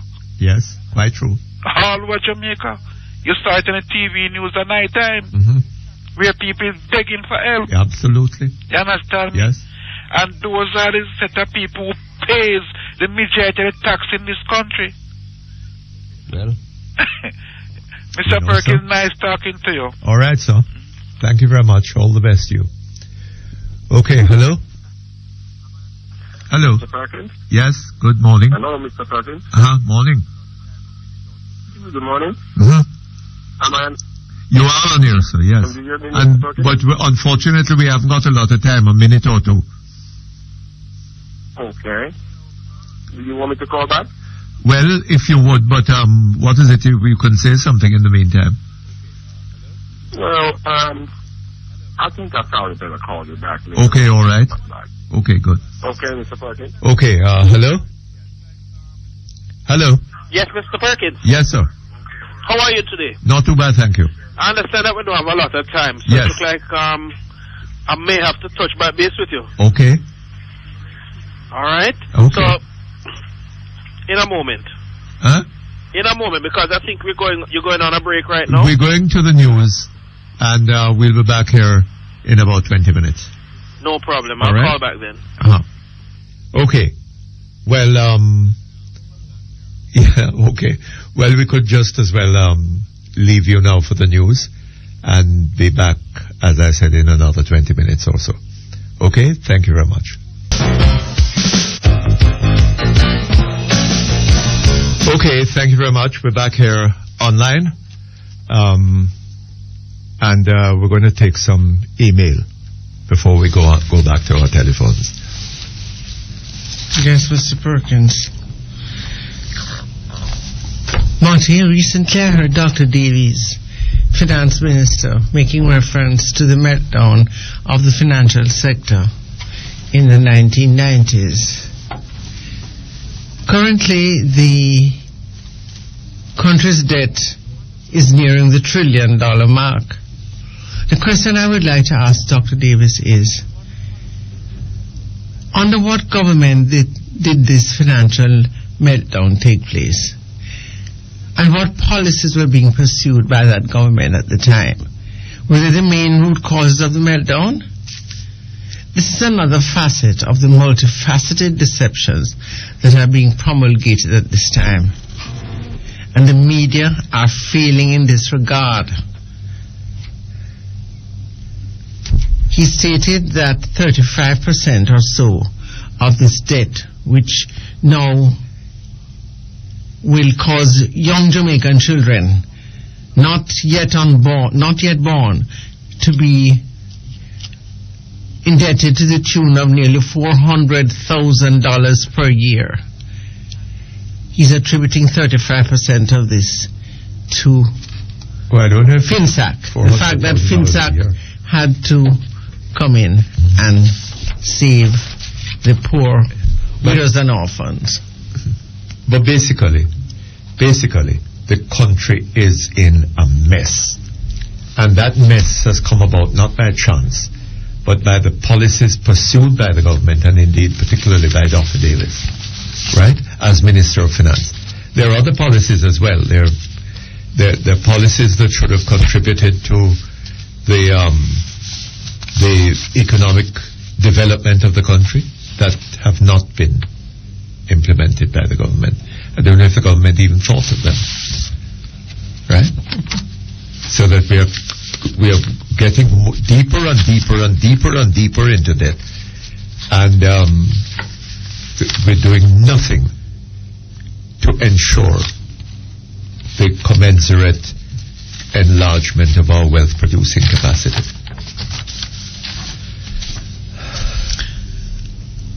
Mr. Perkins, I'm willing to pay you $500 right now if you can call the Crossroads Tax Office from the numbers listed in the directory Blue Pages and anyone answers your call. Mr. Perkins, I have to tell you, I looked up those numbers in the Blue Pages and I rang them. 960 0097 960 1500 960 3740. They were all busy, and they have been busy for the last 15 minutes, on and off, every time I ring them. So, yes. Probably the gentleman. Well, I don't know. Maybe people are anxious about their taxes. I don't know. Mr. Perkins, let me tell you straight up front. All this building and road activity that is going on right now, do you know, Mr. Perkins, that in a lot of the JLP-held areas, the electioneering is going on, where the minister is going into the constituency without the knowledge of the sitting MP and deciding which road to build and which gully to clean. It happened recently up at Plantation Heights. It happened at Augustown area. Mr. Perkins, what kind of politicking is this? All this road building, Mr. Perkins, is one thing. It's nothing but corruption. Well, I don't know about all this road building, because there's a hell of a lot more road building needed than is being done. But I have heard the complaint, and I on the basis of what I've heard, I suspect that there is some basis to it. Okay, we take a break. We come back shortly. Thank you very much. We're back, and we continue with our email. Yes, Mr. Perkins. I think this mail refers to a letter that was in yesterday's Sunday Herald. I note with interest a letter in the weekend paper in reference to a check for US $100,000 sent in payment from the U.S. Postal Department to the Jamaica Postal Department in 2001, and is now mentioned for the first time in the Auditor General's report of 2005-2006. As I understand it, the check was apparently encashed in a U.S. bank. So it is alleged. The Jamaican Postal Department has denied receiving and encashing this check. Clearly something highly irregular or even fraudulent is here. I think it is a great lapse on the part of the Auditor General that this matter is being not sure that just reported. No, it depends on he doesn't necessarily determine his access to these, but I don't know. Isn't the Postal Department audited every year? The mail goes on to ask. As a long-time resident in the U.S. and a former banker myself, I can assure you that banks up here are very strict when it comes to their fiduciary responsibility. This apparent fraud should have been reported to the authorities in the United States, since the matter was encashed the check was encashed in the United States, and state or federal authorities brought in to investigate this matter, assisted by their counterparts in Jamaica. Who or what is holding up their hand, or has held it up since 2001? Well, interesting questions. But you've heard that corruption is rife in this country, haven't you? Mr. Perkins? And particularly that Postal Department. All sorts of strange things have happened with checks. Mr. Perkins, let no trouble worry you. Keep cool. Keep cool. Don't get hot like some folks do. Keep cool. You keep cool. What's the use of prancing high when the world goes smiling by? You can win if you would but try, so keep cool. Keep cool. That was a poem from the U.S. for you. Oh, very good. May I have it here? Oh, thank you very much for that. I'll try to take your advice. Mr. Perkins, I have sent this letter to the best dressed chicken in town. All she needs now is the blue seal. And she's good to go. Madam Prime Minister, Vale Royal is the property of the Jamaican government, intended to be the official residence of the Prime Minister of Jamaica. It is not being maintained by taxpayers' money to be, as it has been twice in recent months, a place to be married in. To be what? To get married in. A place. I must hasten to add that Vale Royal is also located in a residential area where people live and where we have a noise. We have never had a noise problem. The 2 weddings which have taken place recently have been extremely disruptive to the lives of ordinary citizens who live in the area. The first one, it's noise at approximately 10:30 p.m. at a time when people who have to work for a living are thinking of settling down to bed on a Sunday night. It continued until about 2 a.m. Monday. Oh. I was trying to watch TV in my living room, and the noise from Vale Royal was so overpowering that I had to crank up the sound to the maximum just to hear what the actors were saying. Oh my God. I understand that people can now rent Vale Royal grounds to pitch tent on because there were tents at this wedding, Mr. Perkins. I can tell you that. I have lived in this area for a while, and I have never entertained my friends and family with that type of noise, nor have they done the same to me. Vale Royal is a place of dignity. I did not know that it could be rented out like that. Next thing is going to be a venue for dancehall music. This is certainly not what I expect to have happen to the house that is the official residence of my Prime Minister. This should be the home of kings and queens. I cannot understand it. It is unbelievable. Well, sir, I agree with you. It seems to me grossly improper for what has been designated and maintained as the official residence of the Prime Minister of Jamaica to be used for these purposes. I think it's grossly improper. Sir P., I don't know if you realize that there have been murders in Central Village, just outside Spanish Town. In one case, a double murder. We have heard nothing about it on the news. Mr. Perkins, do you believe the numbers of murders they are reporting is correct? I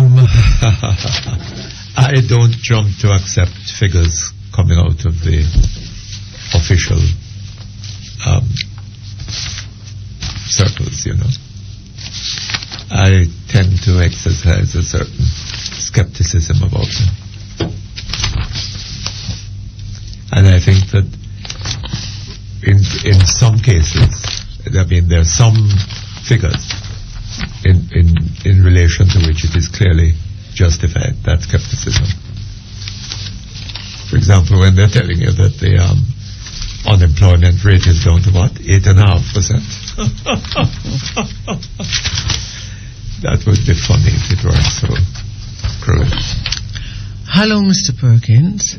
I see where the Statin organization is going to revise the basket of goods by which it measures the standard of living. Yes. The last one was the cost of living. The cost of living. Yes, they have standard of living here. The last one was apparently done in 1988. Yes. Mr. Perkins, do you believe there are figures about inflation? Of course not.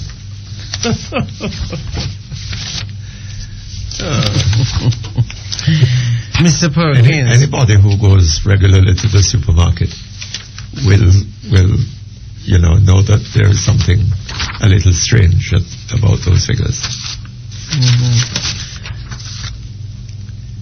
Mr. Perkins, now that the government has secretly decided to remove all subsidies from tertiary education, what message is this monster sending to the people? The principal at G.C. Foster College informed the students of this. I have 2 sons attending college in Jamaica, at UWI and G.C. Foster College. The one at UWI will cost me $1.5 million by June 2007 when he graduates. The other will cost $1.2 million when he completes 4 years. And he has 3 more years to go. Now, where will I find that much more money, Mr. Perkins? To print assignments, for instance, at G.C. Foster is $10 per sheet. Written work is no longer accepted. I am a poor man. I live abroad and I'm struggling to keep up. To print what? Assignment sheets. Work assignment. It's $10 so what, per the student has to... They don't, I don't suppose they write an exercise book. You fill in, you get printed forms with the questions and so on, you fill them in. Yes. Fill in the answers. I see. And they're $10 a sheet. Mr. Perkins, how will the bright children of the poor get tertiary education? Yes, well, I don't know. They get printed forms with the questions on them. And they fill in the answers. And they fill in the answers. I believe so. Is that how it goes? I didn't. Yes, well. Mr. Perkins, Minister Pickersgill's comment when he visited Portmore recently that the reason for the traffic pileup the Portmore residents are now experiencing on the toll road is because the usage of the road has doubled since its opening. Mr. Perkins, has the number of persons in Portmore doubled? No, it hasn't. Has the number of persons owning motor cars doubled? No, not as far as I'm aware. It is said that Portmore has more university graduates per household than anywhere else in the Caribbean. If this is so, then I would expect that the people of Portmore can think, and more so, the minister's Well, I'm not sure about that, Follis. can just be rejected off the bat. One should also remember that the number of cars using Mandela Highway has increased, and so it is unlikely that the number of across the causeway could also have increased to the extent that the minister is claiming. Well, why was the... Okay, we're being asked to take a break.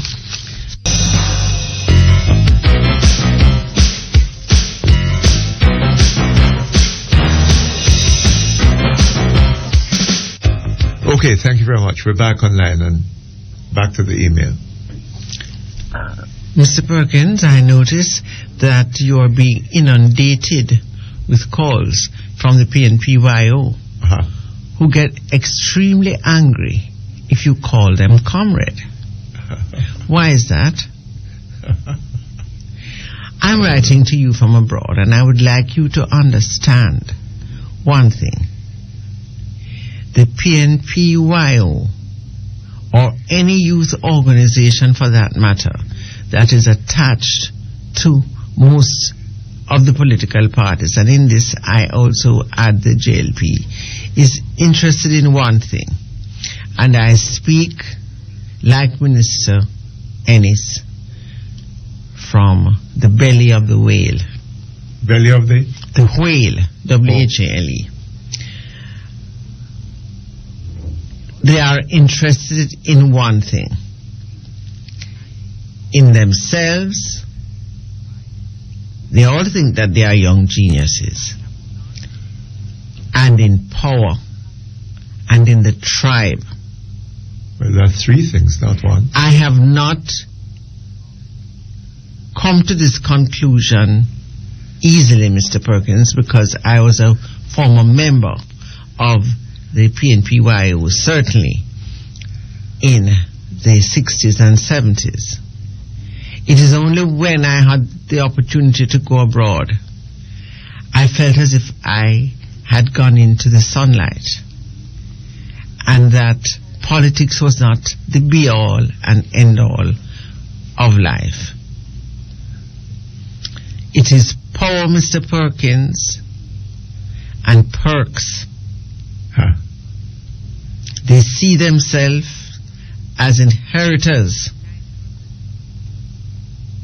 Mr. Perkins, I can tell you one thing.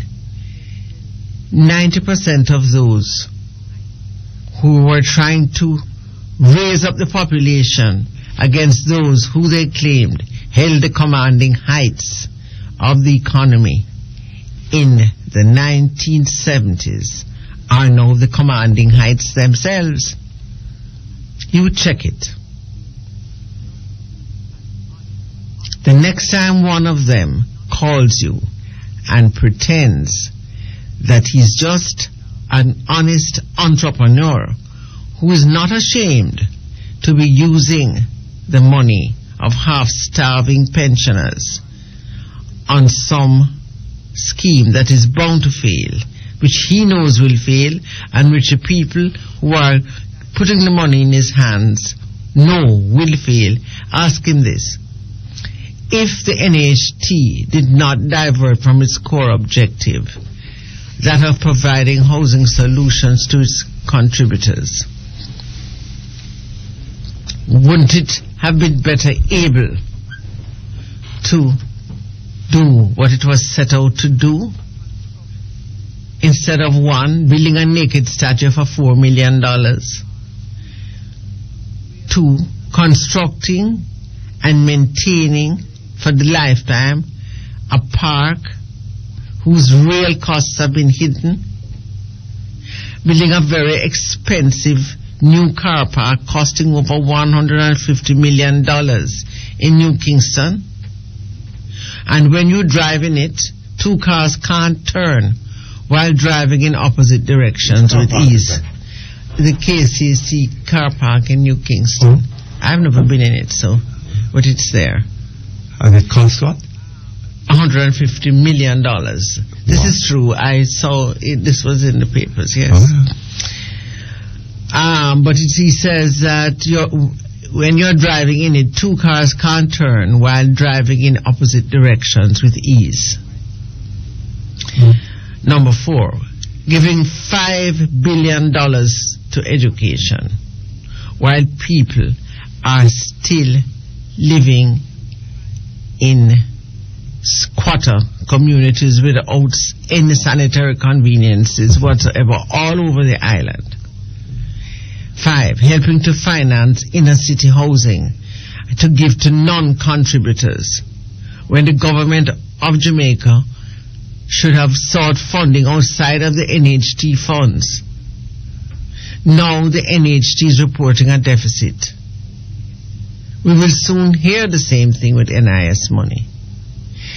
I wish I could get in touch with Comrade Portia and tell her that NIS is not just poor people money. It is everybody's money. Because when I look at what my brother, who is still in Jamaica, gets as his paycheck every month, the contribution he makes to the NIS is similar to the NHG, and I know what he will get when he retires. If it wasn't for me over here, I know that my poor mother would have died long ago. Yes, well, I'm afraid there's a savage truth about that. Okay, thank you very much. Hello? Hello? Hello, Mr. Perkins. Yes, good afternoon, sir. Good afternoon, Mr. Perkins. I'm one of your overseas caller. Huh? I'm one of your overseas callers. Yes, I recognize the voice. Would you lift it a bit for me? Okay, I'm still holding? Yes. No, you're on the air. I'm on the air. Yes, you are. Yes. Well, I just want to touch base with you to, go over a couple of things that I've been hearing coming out of Jamaica. The violence is out of control, and it's giving us a bad rap. It doesn't seem like this parliamentary democracy is working. Parliamentary what? And maybe we need the parliamentary democracy that Jamaica adopt from the British. Well, it doesn't seem like it's working. And maybe we need to go back to the drawing board and come up with a new constitution. Mr. sympathize with that. Jamaica is a small island. Are you there? Yes, I'm here. Yes, Jamaica is a very small island. A very small island. It's only like 4,411 square miles. We have 60 MPs. In Kingston alone, I've been doing some research. There's 9 MPs. Yes. Kingston, which less than about, say, 3,250,000 people. That's too many. The government, we have, like, for instance, now we have, you have the finance minister, right? Yes. The last election, the PNP got about 34 seats. And out of those 34 MP, they have to choose the best man to be the finance minister. Maybe Mr. Amar Davis might not be the best man. See what I'm saying? Under this system, they have to choose from the 34. Yes. Is that how it's operated? Yes, that is how it's operated. Right. Well, you see, what we need now, we need the best there is from Jamaica to be the finance minister. So it should not be that he's elected. If you were running a corporation, you couldn't say you're going to see what majority of people in some constituency in West Kingston, in Command, somewhere in Southeast St. Andrews. They might not come up with the best man. Yes. He might know where to be found in that neighborhood. So, the democracy that is we adopt from England, it's good for the English people because they're well-disciplined people. Jamaican, to tell you the truth, Jamaica, we are not the most disciplined people in the world. and we need to go back to the drawing board and come up with, we have like 14 parishes. How about having 14 MPs? 2 MP per parish. We could say Cornwall, Middlesex, and Surrey, and then we could have 3 governors to oversee those three counties. And a president. I tell you something. I don't think I'll go along with that. I would prefer to see a larger number, not necessarily more than 60, but a larger number than you're suggesting in Parliament. But then, if we had a system that included separation of powers, then as far as the necessary skills are concerned, you could find those wherever they are. You needing a finance minister, you could go and find the best financier in Jamaica and appoint him finance minister. The finance minister could be a man from overseas. It could be a Jamaican living overseas. A Jamaican, yes, all right. A Jamaican living overseas. Right, because I'm from the Sankantown area in Jamaica. From and where? I know a guy who used to live right across the street from me. He's a vice president for Chase Manhattan Bank in New York. Right from Sankantown. Yes. I'm not saying he is going to be the finance minister and, he's not interested in politics. But we got good brains. Right? But the best man for the job. The way of tax people and borrow money and spend money, you cannot, he dig himself in a hole so deep, it would take him 100 years to come out of all that debt. I wonder very seriously, sir, whether Dr. Davis recognizes the horror of the predicament into which he has led this country. Too deep. Eh? It would take Christ to take him out of that hole. He is too deep in the hole. I don't know. He had dug himself too deep in the hole. Well, if it had been himself, if it had been himself, it wouldn't be too bad, but he has dug Jamaica into the hole. Right. And he's now seeking to dig it deeper. And, it's like we become international beggars now. I remember when I grew up in Jamaica, back in the 70s, there was not even so much remittance center all over the place. Now you go, like this morning, if you were to go down, say, one of those remittance centers, they don't Western Union money. It didn't exist in the 70s. The element that we need all this Western Union money. It didn't exist in the 70s. Hold on just a moment, folks. Hold on a moment, please. 1 minute, please.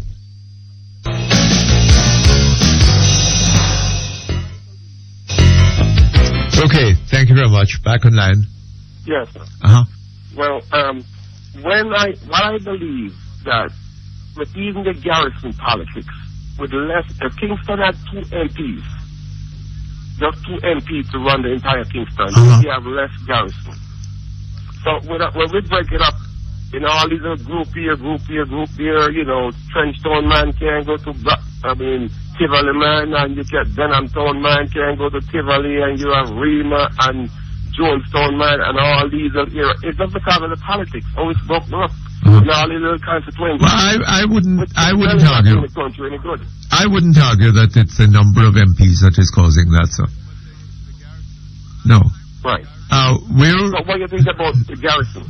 Wouldn't that eliminate garrison? Well, but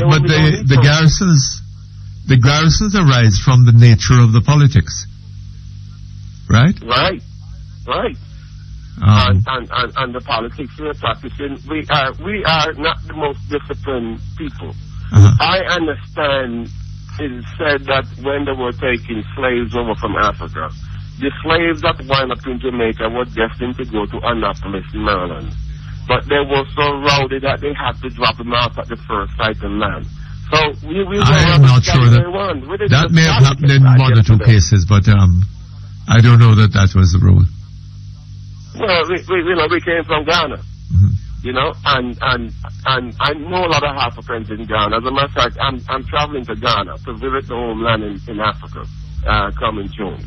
But indiscipline run a long way in Jamaica. You see? So the politics in England, they're more cup of tea and they're more gentlemen. We are the one that went to England and let the English policemen start to carry guns because they used to carry the buttons, stop in the name of the Queen, in the name of the law. You see? So it hasn't changed. So there got to be some way where we can change the politics. And another thing again could do a whole lot of good. You see, there's so much Jamaicans live overseas. We should have the right to vote in our homeland. They should vote for absentee ballots. A lot of countries do. And we got to, if the bulk of the money is coming from the United States, England, and Canada by Jamaicans living overseas, supporting loved ones in Jamaica. We need political power. We should be able to vote just like how the Iraqi could vote. Well, I don't know, sir. I think there is a problem with somebody living in the United States and voting in Jamaica, right? And the consequences of his vote will affect people who live in Jamaica, but not necessarily himself to quite the same extent. On the other hand, that for 40 years, it's not working. We tried that way already. It's time to change direction now. That's all I'm advocating, a new direction. We tried 40 years, and there's no good. We're getting nowhere. Because when somebody say, well, the dollar, I get 70 to 1 US, it sounds like he's getting money, but he's doing it. That's bad for the country. But they were getting 5 for 1. Yes, but on the other hand, I do agree that that there are influences that Jamaicans abroad could bring to bear here, right? Given that many of them are thinking of coming back home eventually, right? Right. And would have an interest in bringing about a transformation in Jamaica. But I'm not sure that merely having a vote, right, when they live abroad and they live in different conditions there, they vote here, and then those of us who live here have to live with the conditions that they have voted in. Well, the Americans do it and the Canadians do it. The Israelis do it. They live all over the world and they still vote in Israel. Yes. They vote by absentee ballot. You know? I know that. Every generation, I've been here since Reagan was in office. See? And ever since you have the absentee ballots coming in from all over the world to choose a president. From all over. You got military personnel at seas and submarine and space. They all get a chance to vote. Some live in Bangladesh, Timbuktu. Yes.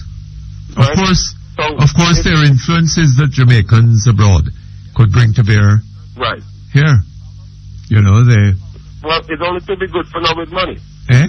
That's what it sounds like. Yes. Right? Just spend some money, and that's solve everything. Just just spend the money. No, just right now, Jamaicans abroad sending back more foreign exchange than Jamaica earns from any other source. Right? So that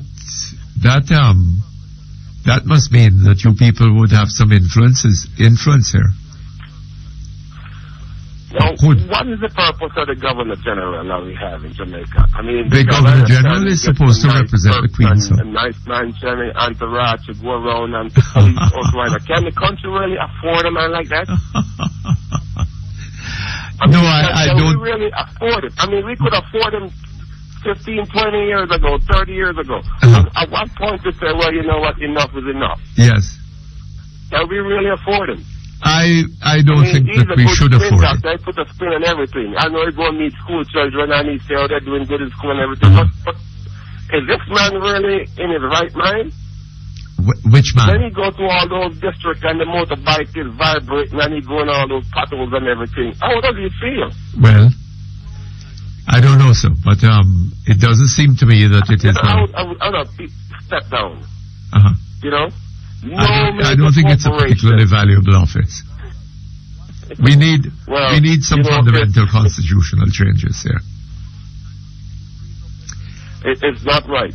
No, whatever I don't is think going so. on is not right. You know? I mean, we look and say, well, you know, they build a highway and they build this, but that is not being paid for. That's borrowed money.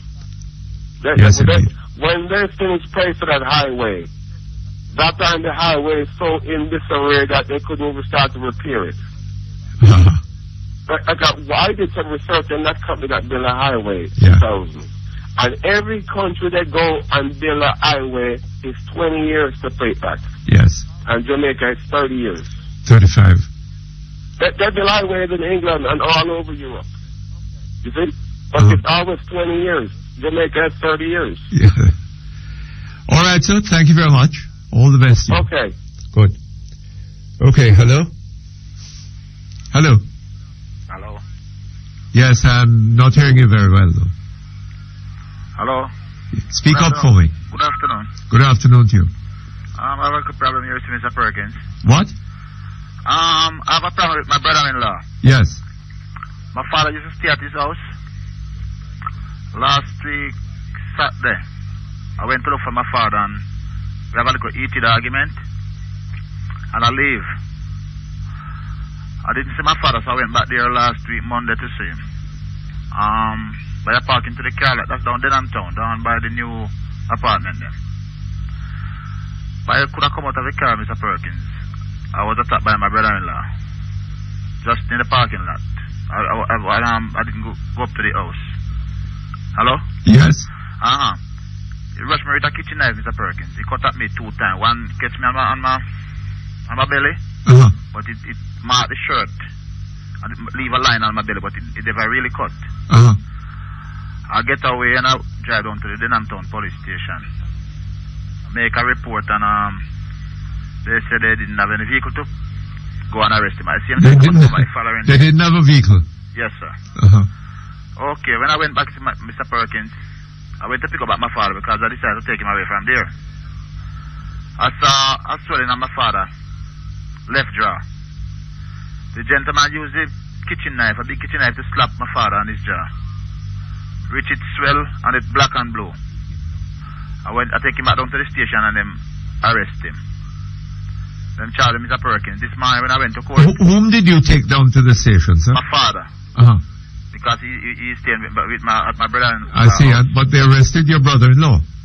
Yes, sir. So tell me, did you go alone to his house to get your father? Yes, sir. That the policeman had to go back to get him and say, well, I must go. So when I went back there, Mr. Perkins, him used the knife to slap my father on his jaw. Which it swell and black and blue. Was he there when you went? Yes, sir. So what happened? I mean, he was attacking you earlier with the knife. Yes, what happened this time? Yes, sir. And I went back to the police station with my father. And them come and them arrest him. I went to court this morning, Mr. Perkins. When the judge called him up, the judge asked him, them charge him for 2 counts of assault. Then they charge him for the knife, Mr. Perkins, and they charge him for my father's face when damage or anything. And the judge did ask me and my father anything. Them just ask me if him guilty and him plead guilty. And then tell him $5,000 each. That's it. And I don't think that is, I don't feel pleased about it, Mr. Perkins. Why? But, what do you think they should do to him? My father get damage, you know, Mr. Perkins. And I take him to the doctor, I get 2 doctor certificates. Uh-huh. Because, his jaw was actually bleeding, you know. Uh-huh.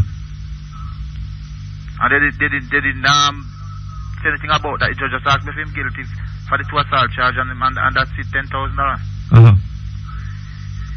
Do you think that is reason, Mr. Perkins? Well, I don't know. I mean... Okay, Mr. Perkins, my father is sick. My father is in a wheelchair. 16 years now, I go 17. Uh-huh. Can't help himself. And him use a big kitchen knife to slap my father into his face. Uh-huh. But he get an injury. My father face swell up on it black and blue, you know. Well, I don't know. Maybe you should consult a lawyer as to what else you might do about it. But it would seem to me that the good thing is that you've got your father away from there. Uh-huh. Right? Yes, sir. So, if I were you, I wouldn't get into too much contention with... Sir? I say if I were you, I wouldn't get into too much contention with him. Right? Okay. Your father is away from there. Okay. And hopefully he'll be safe now. Uh-huh. I'll just leave it. Is this young man what? Married to your sister? Yes, sir. I see. Uh-huh. Well... I hope that she isn't too badly treated. And she get it all the while, you know, sir. Eh? She get it all the while. Oh, she get it all the while? All the time. Oh, Lord. Mm-hmm. And she, what? She puts up with it? She likes it? She puts up with it. She likes it? She like it, Mr. Perkins, because she get it all the time. Eh? I went down there once, Mr. Perkins, and she was complaining to me. And I was saying to the husband that I must live good and so he rushed me with a machete. And you know what? He rushed me with a machete. What year before last? But he doesn't seem to be all right in his head. Well, something wrong with him now, sir. And then my sister put up with everything, Mr. Perkins. Oh, hell. Everything. Boy. She not even said to her husband to know you shouldn't lick my father. Not even me, you know, Mr. Perkins. Uh-huh. Because he nearly cut out my belly, you know. And not even me, but my father was in the wheelchair and him, you know, used the big kitchen knife to slap him in his face. See what my father said to him. Boy, he sounds a little odd to me. Yeah, my father just said to him, you was gonna kill my son, man. Just lit my father in the face, bop, same time with a big old knife. Oh, gosh. Just like that, Mr. Perkins. Uh-huh. Anyway, let's hope that it doesn't get any worse, eh? All right? So leave it there then. Uh-huh. Thank you very much. All the best to you. Thank you. Okay, thank you very much. We're back here online. Hello? Hello? Hello? Hello, Mr. Perkins? Yes, sir. Good afternoon to you. Good afternoon, sir. Hey, Mr. Perkins, I want to ask you something. You remember this MP man by the name of Seymour Mullins? Yes. What become of Mr. Perkins? Well, he was abroad as the Jamaican Foreign Affairs. Well, no, he was in the in Britain, I think it was. No? as you're watching news? High Commissioner. Okay. And I think he's back home now. Okay. And he's in retirement. He's from down Sentence down where yes, somebody used to run, right? Yes, down in the Walkerswood area, I believe. No? Yeah, and you had a place named Fort George. You hear about Fort George, Mr. Perkins? Yes. Okay, if you go up there and see that road, it is in a bad condition, Mr. Perkins, man. Oh, yes? Yes, man. All this, the road if you go around by the school. Yes. Oh, from the MP, they're winning them, Mr. Perkins, and don't come back up there, you know, man.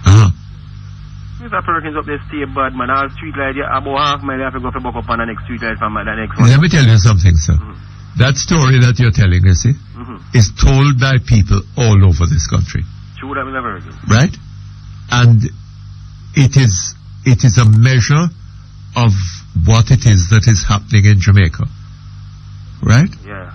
The country, things are falling apart and have been for a long time. But even Okay. Mr. Mullin should have known better than Mr. Perkins. I beg your pardon? Mr. Mullin should have known better, you know. For I know Mr. Mullin from when I was a little boy, and I used to be up there, you know, run my father land, you know. He used to be a what? A severe. Yes, yes. Yeah, man. He used to run my father land, you know. And I said, boy, him come up there and him never lose up there, so yet him ever win him seat. And if you ever see how the place there now, Aluma Sambo come, it would have worse. Mr. Perkins, the other day I watching news, I see, what's the name of the lady who, Minister of Education there, what's her name? Mrs. Aluma, No. Maxine Henry. Maxine Henry Wilson. Yeah, man, I see him sit up in the House of Parliament, CVM the other day, sleeping with him mouth wide open. Is that so? But I don't know how nobody no call and tell you that, Mr. Perkins. I listen every day, no man, and I say, I just get the time now because the woman say again, and I use the cell phone for credit to run up. So I say again, the woman give her a shout. But I don't know, maybe she was tired. Maybe it's a measure of how hard she was working. Somebody too fat, man, then get too big and fat, man. Yeah, alright, now next thing again, Mr. Perkins, you see the same time when he was securing the Prime Minister? Yes. And Mr. Bruce Golding never get no seat, right? You never see them lock out Portia Simpson's husband out of the car. Out of which car? Out of the car, the limo, the car when I carry Portia Simpson, man, them believe a people like when Portia Simpson them see her in and the car go come now, take her if the car go either something in next part from where she is. The same time when Mr. Bruce never get no seat, man, them not put on a chair to see him. Oh, that is at the Prime Minister's yeah, man, they will like swearing it? At the same time, and so they start the disrespect Portia, you know. For them believe it was PG and she and him husband was going inside of the car and them put her in first as chef won't but they don't say let in him husband.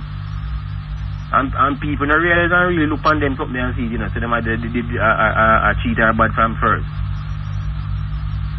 And Mr. Perkins, how them man they can't go to prison, Mr. Perkins, and the local man them go to prison so often? Why? Well, I don't know, sir. Well, Mr. Perkins, them man they must can't go to prison, man. Which man are you talking about now? Them man about the money, man. The man, Mr. Perkins, if he's the people now have a traffic hero thing on top line, see me? We still have it on top line, man. Yes, but I don't know that anybody can be said to. Top line, see me? We still have it on top line, man. Yes, but I don't know that anybody can be said to. Well, I don't know. Hey, Mr. Perkins, then if you listen, all you all of them many minister them talk. The one where you call Mr. Woman, matter about that a chicken feed money, man. You can't tell them something, man. My God, the old poor people are Mr. Perkins.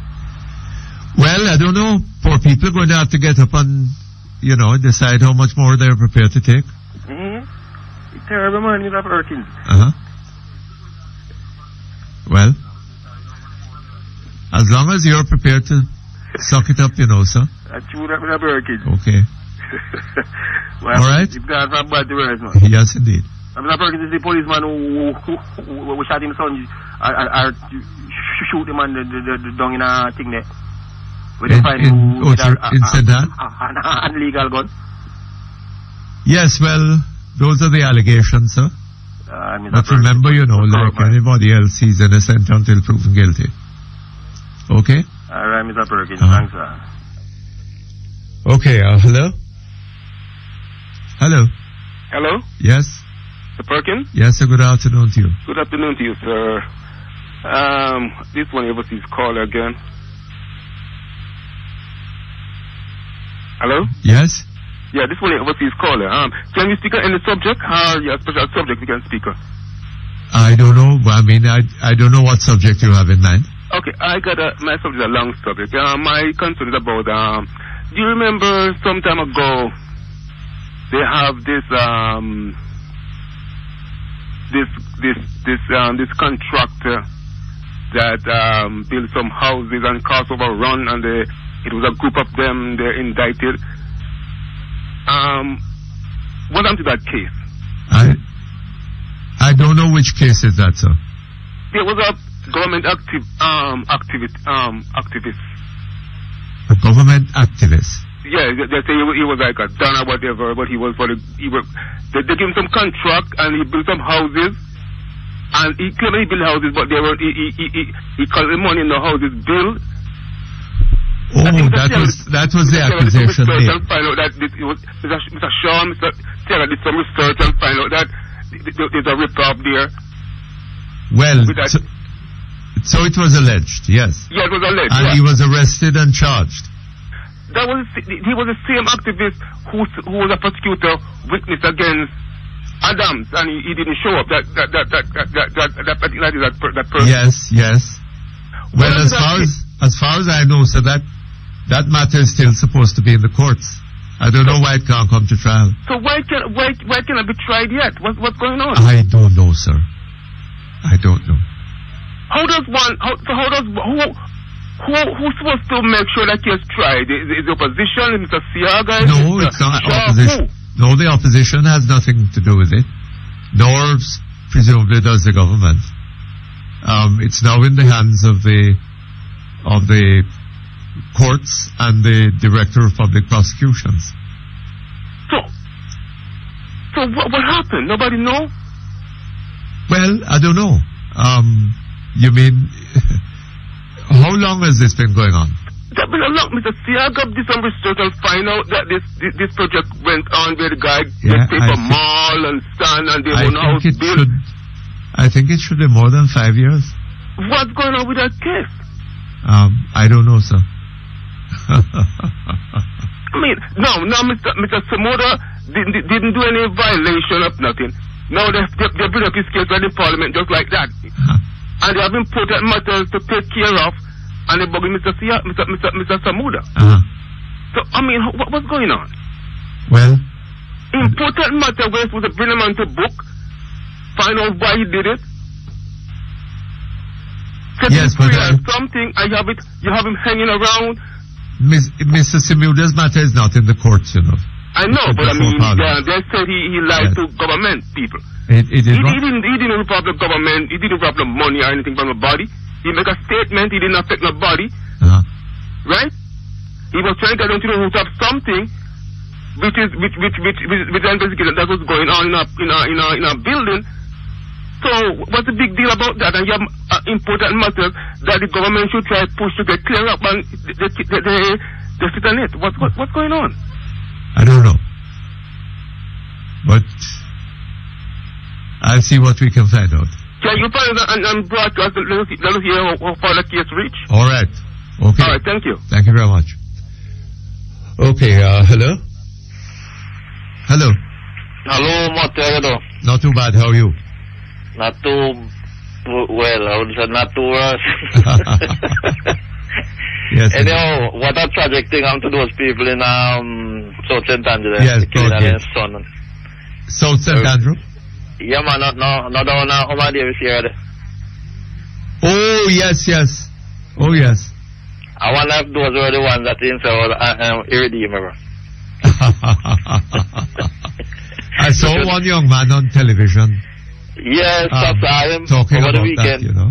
And so it must be one of them who they say was irredeemable. And the Peter Phillips thing they went about the measures them they went say. Let me repeat that too. Yes. Anyhow, almost on something tragic too. Your friend there in Black River, Carvet, who called that away. Yes. Yeah, I just kind of go for him, you know. When I know, you know, one of your most ardent listener, and then contribute to your program too. Yes. Someone very close to him met a tragic death, and as a result of such, he's left in a state of shock. Oh my God! How did this happen? When? It happened over the weekend. I think when he recover, when he get around, he will let you know about it. He's kind of delicate now. I don't really want to say what it is. Oh Lord. So I know he'll have a lot of fun. A close family member. Yeah, you could say that. Very close. Oh Lord. He have a lot of fun out there now, and in time of distress, I know he need all the support and comfort he can Yes, indeed. And I tell you something. I would like him to know, if he just happens to be listening, that, you know, we strongly sympathize with him on this program. Yes, man. And a matter of fact, you know, he's very helpful to persons on and off the area. Yes. For example, the Sunday contact on another station. Hold on just a moment. Hold on a moment.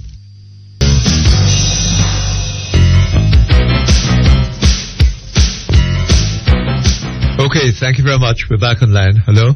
Yes, Mutty, as I was saying, he help a lot of people, you know, to help, especially a program on another station on Sundays. He help a lot of people to find their loved ones not seen for years. Yes, yes. So, at the time of grief now for him, I would like to give out his number that anybody want to call him, whatever, for whatever reason.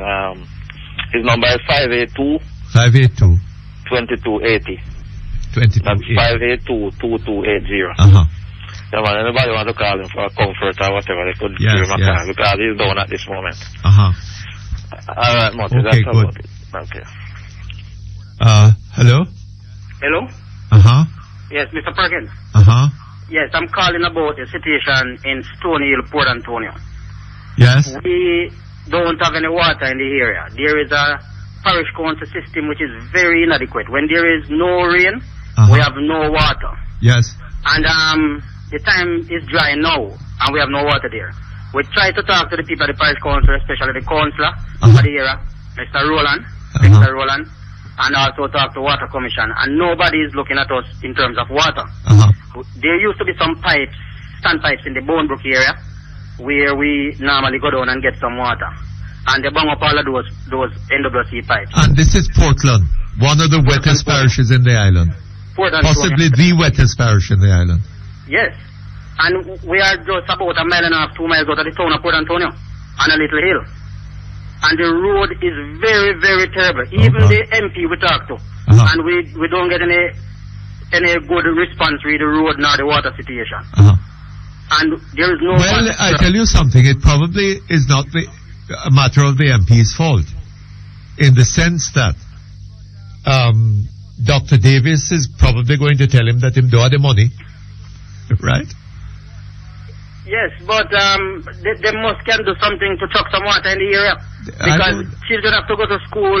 We need water for domestic purpose, and there is none. Look here, sir. Things... And you see, sometimes when we go into the town, we have to be begging people at their yard water, and people are not so pleased in giving us the water, because they have to be paying their water bill. Yes.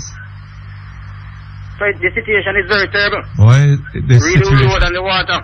So I would like you to call the minister responsible for the water and see what they can do to assist us in the area. Because for the amount of water we have in Port Antonio, we shouldn't be in a problem like this. Yes, this is, what's the name of the area? What you said? Stony Hill, Shatover. Two communities. One is Stony Hill and the other is Shatover. We overlook the town of Port Antonio. Yes. And there is nothing in terms of water there for us. Yes. And the councillor, no response. The MP, no response. And when we talk to NWC, they say it's not their responsibility to give us water. It is the parish council, because they have a system in the area. But the system is not working. Even recently we had some rain and no water coming in the system. It seems that the pipes are dislodged somewhere in the bush. Because the system comes from down a hill, down in the bush. Come up. So we have no help. Oh, hell. So please see if you could get the minister responsible and let I'll see. Water for us. You know, so it isn't easy to get these people on this program, because many of them don't want to come here. I understand that, but you know, you see, we need the water, and the residents are very upset. Yes. And probably would have to take some other actions rather to get the water shut. Right. I don't know what is the alternative, but we would like them to just meet us and deal with us. Because they are elected representatives to represent us and to make sure that we have the basic amenities to survive, which is water and road, which we don't have. Yes. So, okay then, Sir P. All right, sir. Give it a shot. Okay, hello? Hello? Yes, good afternoon, sir. Good afternoon, Mr. Perkins. Yes, I'm calling from New York. New York? Yes. I have a situation that one of my friends was coming down here to get married. And he asked me where he could go, and I was like, man, you can go anywhere, you know what I'm saying? So, actually, he went to Negril. And him and his wife, they got married and stuff. So, after the wedding, they went down into town to have some fun. Went down where? While they was there in the town of Negril. Yes. Yes, while they were down there, they was at this party, and he told me that some guy was trying to give his wife's sister some weed, right? Yes. So she told him she didn't want it. And he's still like trying to force it on her. And his wife he threw it out of his hand. And the guy told her that, yo, you gotta pay for it. You know, and he was like, yo, we can't pay for something that we never had. We don't smoke weed. What? His wife threw it out of whose hand? The guy that was trying to give his sister the weed. Yes, she knocked it away. Boxed it out of hand. Yeah, I said, no, we don't use that stuff. You know, I mean, these people are tourists. Yes. You know what I'm saying? And, you know, these guys are going to hop a tourist like that. The weed is like, it's crazy. And, you know, he just came up and he was telling me the situation was going on. And I was like, what? He said, yeah, the guy he wanted like $1,000 for it. For the weed. Yes. And he was like, no, we ain't going to pay for it. So it's like a couple more guys come around like they try to fight or stuff like that. So they saw one of the girls that was at the resort. So they go to the girl and tell her, look, these guys are trying to fight us. So it was that girl who like take all of them together and like she was shielding them and get them out of the place. I was like, yo, you guys should like call the cops or something. Yes. You know what I'm saying? He was like, yo, we didn't know what to do. We just scared. So nothing too serious. Nothing happened to them. Nothing really serious happened to them. You know, he was just saying he been to Jamaica. Every year he goes to Jamaica for his vacation. And this is the first that ever happened to him. Is he Jamaican? Is he Jamaican? No. They're both American. He's from Italy. Oh, I see. Yeah, but he lives in New York. We work at the same place. So, you know, he asked me where he could get married, and I was like, why you don't get married in Jamaica? Because I was like going to get married in Mexico. So, you know, why you guys just still get married in Jamaica? He was like, yo, that's a good idea, you know?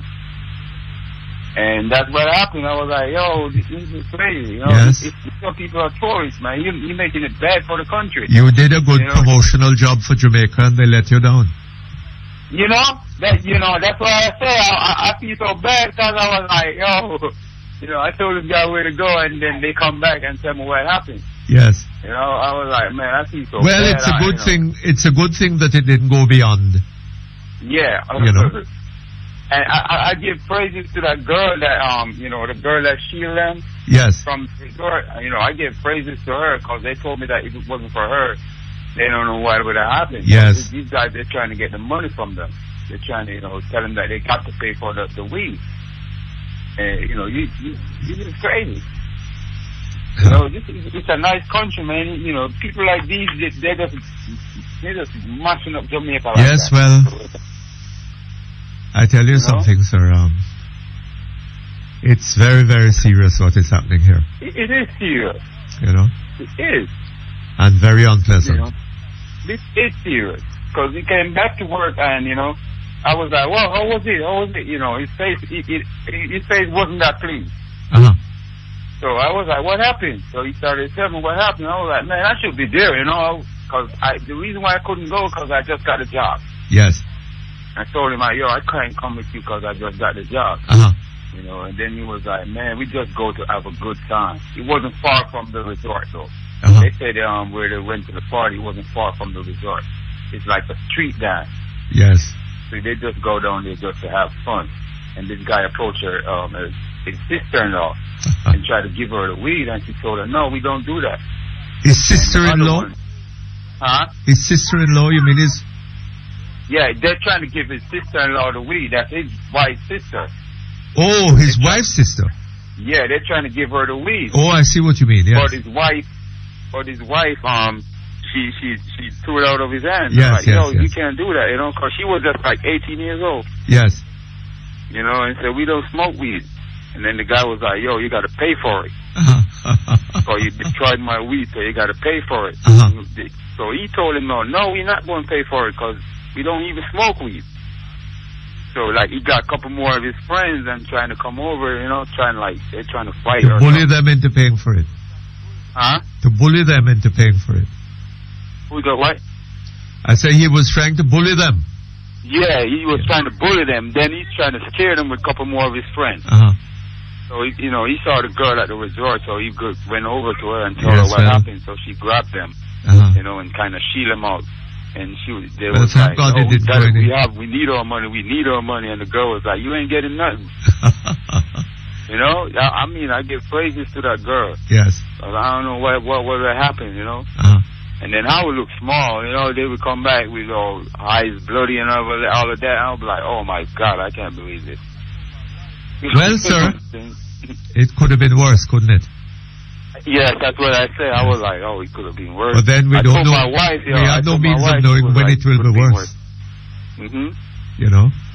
But my wife was really mad, though. She was mad because she's from Ochirais. Yes. She was like, you be trying to make this, because where we go, we always tell people, yo, go to Jamaica, it's nice, Yes. It's not like we telling them, don't go to Jamaica because it's bad. Yes. But, I don't know what to do now. I can't tell nobody to go to Jamaica right now. Very bad, very bad experience very bad. for my friend. Anyway. Yeah. Anyway, but thanks for your listening and yes, all that. Thanks for telling us about it. You have a nice day, too. Okay, hello?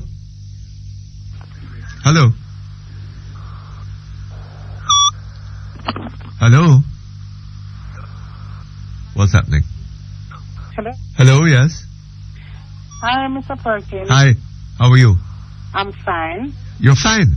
Yes. Oh, how wonderful. Hello? Yes? Pleasant good afternoon. Your problem is that you're listening to the radio.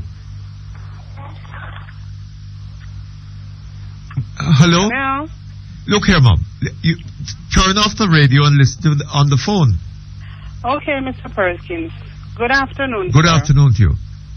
Yes, I'm calling from Ochirais. Yes. And I'm calling on the behalf of all the stall vendors that sell on the street. The what vendors? The stall vendors. Soy. The stall.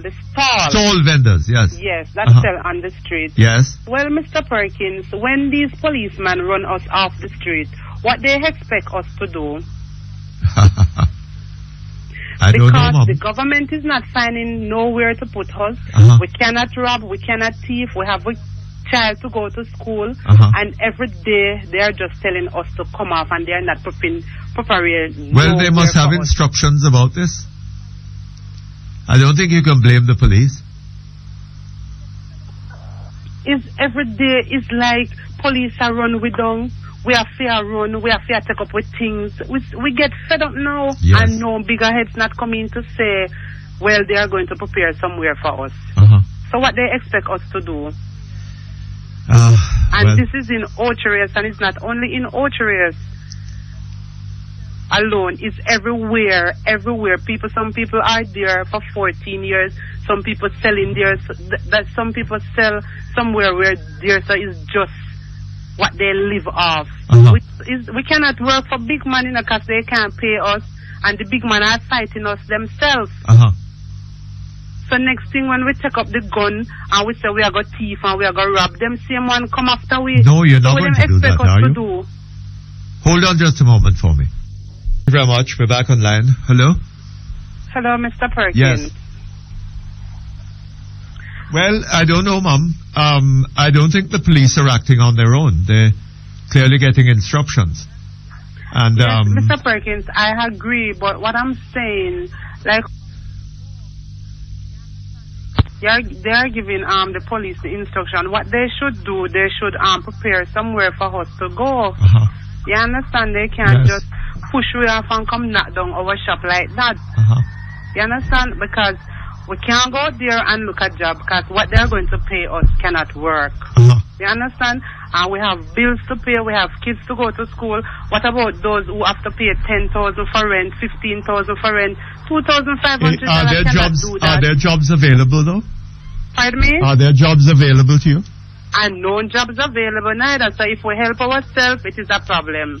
And if we go thief, it is a problem. And if we go rob, it is a problem. So what they need us to do, well, what I need now, the most important thing, what I need is for the MP for St. Anne to come and assist us at the Shell gas station in Ocherous, because all the big head is fighting again. Boy, I don't know, Mum. Eh? Oh Lord. We lost her. This kind of thing has been going on for some time, People can't get jobs. They try to help themselves. It creates other problems. So they try to tidy up the place by removing the people from the streets with their selling. And then what do they do? What do they do? The problem is a problem of failure of a lack of economic development. There is no expansion going on in the economy that would make jobs available to people and so on. So what happens? People are expected to obey the law. Yes, fine, wonderful. But they have to live too, no? And how do they live if they can't get jobs? Okay, hello? Hello? Yes, good afternoon, sir. President, good afternoon, Mr. Perkins. I enjoy your program and I thought it's the best program on the radio. You think so? Yeah, sure. Oh, well, thank you very much. Huh? Thank you very much for thinking so. Okay, I have about 3 points to express to you. Yes. I'm talking about policeman. Police community relation. Okay. Them say they want to have community relation with the community. They want what? They want to have good relationship with the community. Yes. And that cannot work. Because they are going around and the people in the community, them are diss them, so them express to get information from us. Yes. Understand? Yes, I heard you. Yeah. And this man, I was listening to the news, and I heard about a sergeant in Centon. You hear about it on the news this morning? Okay. Right, I have an next point, Mr. Perkins. This law them are passing, the legislation, the Little Law Act. Right, them say people drop things on the road, I'm going to charge them for it. If they do what? If them litter the road, drop anything, I'm going to charge them for it. Yes. I think litter in the road, that is wrong. But why they didn't do that from a long time? Because the World Cup is coming here now. They want people to carry rubbish in them pocket from point A to point Z because they don't equip for that. They don't see no rubbish pan on the roadside. You throw your rubbish, so you have to travel with the rubbish. Yes. And then so they might clean up the place. When they go downtown, feces then at the park. You understand? Someone know what they might deal with just to World Cup come to them. Why they might do it from a long time? MRI machine, they might bring in two MRI machines for how much $1 million. So they might bring it long time. So that more know me live in a failed state, Mr. Perkins. I want to know what going on in our place. Yes, you live in a failed state. Yeah. And I'm afraid I can't argue against you with that. Mr. Perkins, much of the people, we are bleach out them skin. We are buy them bleaching product and those things. And below the people, we are buy them product. Right? Because give them and live the life of them love. When them come around before election and them promise this and promise that, and them shake your hand, buy 1 pound of chicken back, When they come 5 years and them pass through the community, them carry glass, wind up, and curtain in them glass, and you say that the man did in that vehicle. Understand? Some want to know what them are deal with. Understand? You can't have a charge if it drops something on the road. You know, have rubbish pan all from point A to point C. So until you drop something, them all charge. So if you don't carry rubbish in your pocket then, that more want to know. Yes, So if you don't rubbish in your pocket. Well, you could carry it in a scandal bag. Because the World Cup is coming. That's why. So they just want to invest on the World Cup. So what about us? We live here from a long time. Yes, I know. That is one of the unpleasant aspects of this thing, right? World Cup is coming. Visitors, they hope, will pour into the island. Yeah. So they're making things right for the visitors. They were wrong for us all the time. Yeah. But nobody gave a damn. Because people come from all over the world, come to Jamaica. You know, when people come out to Jamaica dirty or whatever, so they never cleaned up from a long time. We who live here. So that means that they don't respect who live here, they must clean up for the visitors, innit? Yes, indeed. Yes. One hour ago, I'm living in a field state, Mr. Perkins. The policeman, the man next one again. You were the sergeant, Mr. Perkins. Him one son, you know. No, hold on a little bit. This is an allegation that has been made against him, right? Yeah. And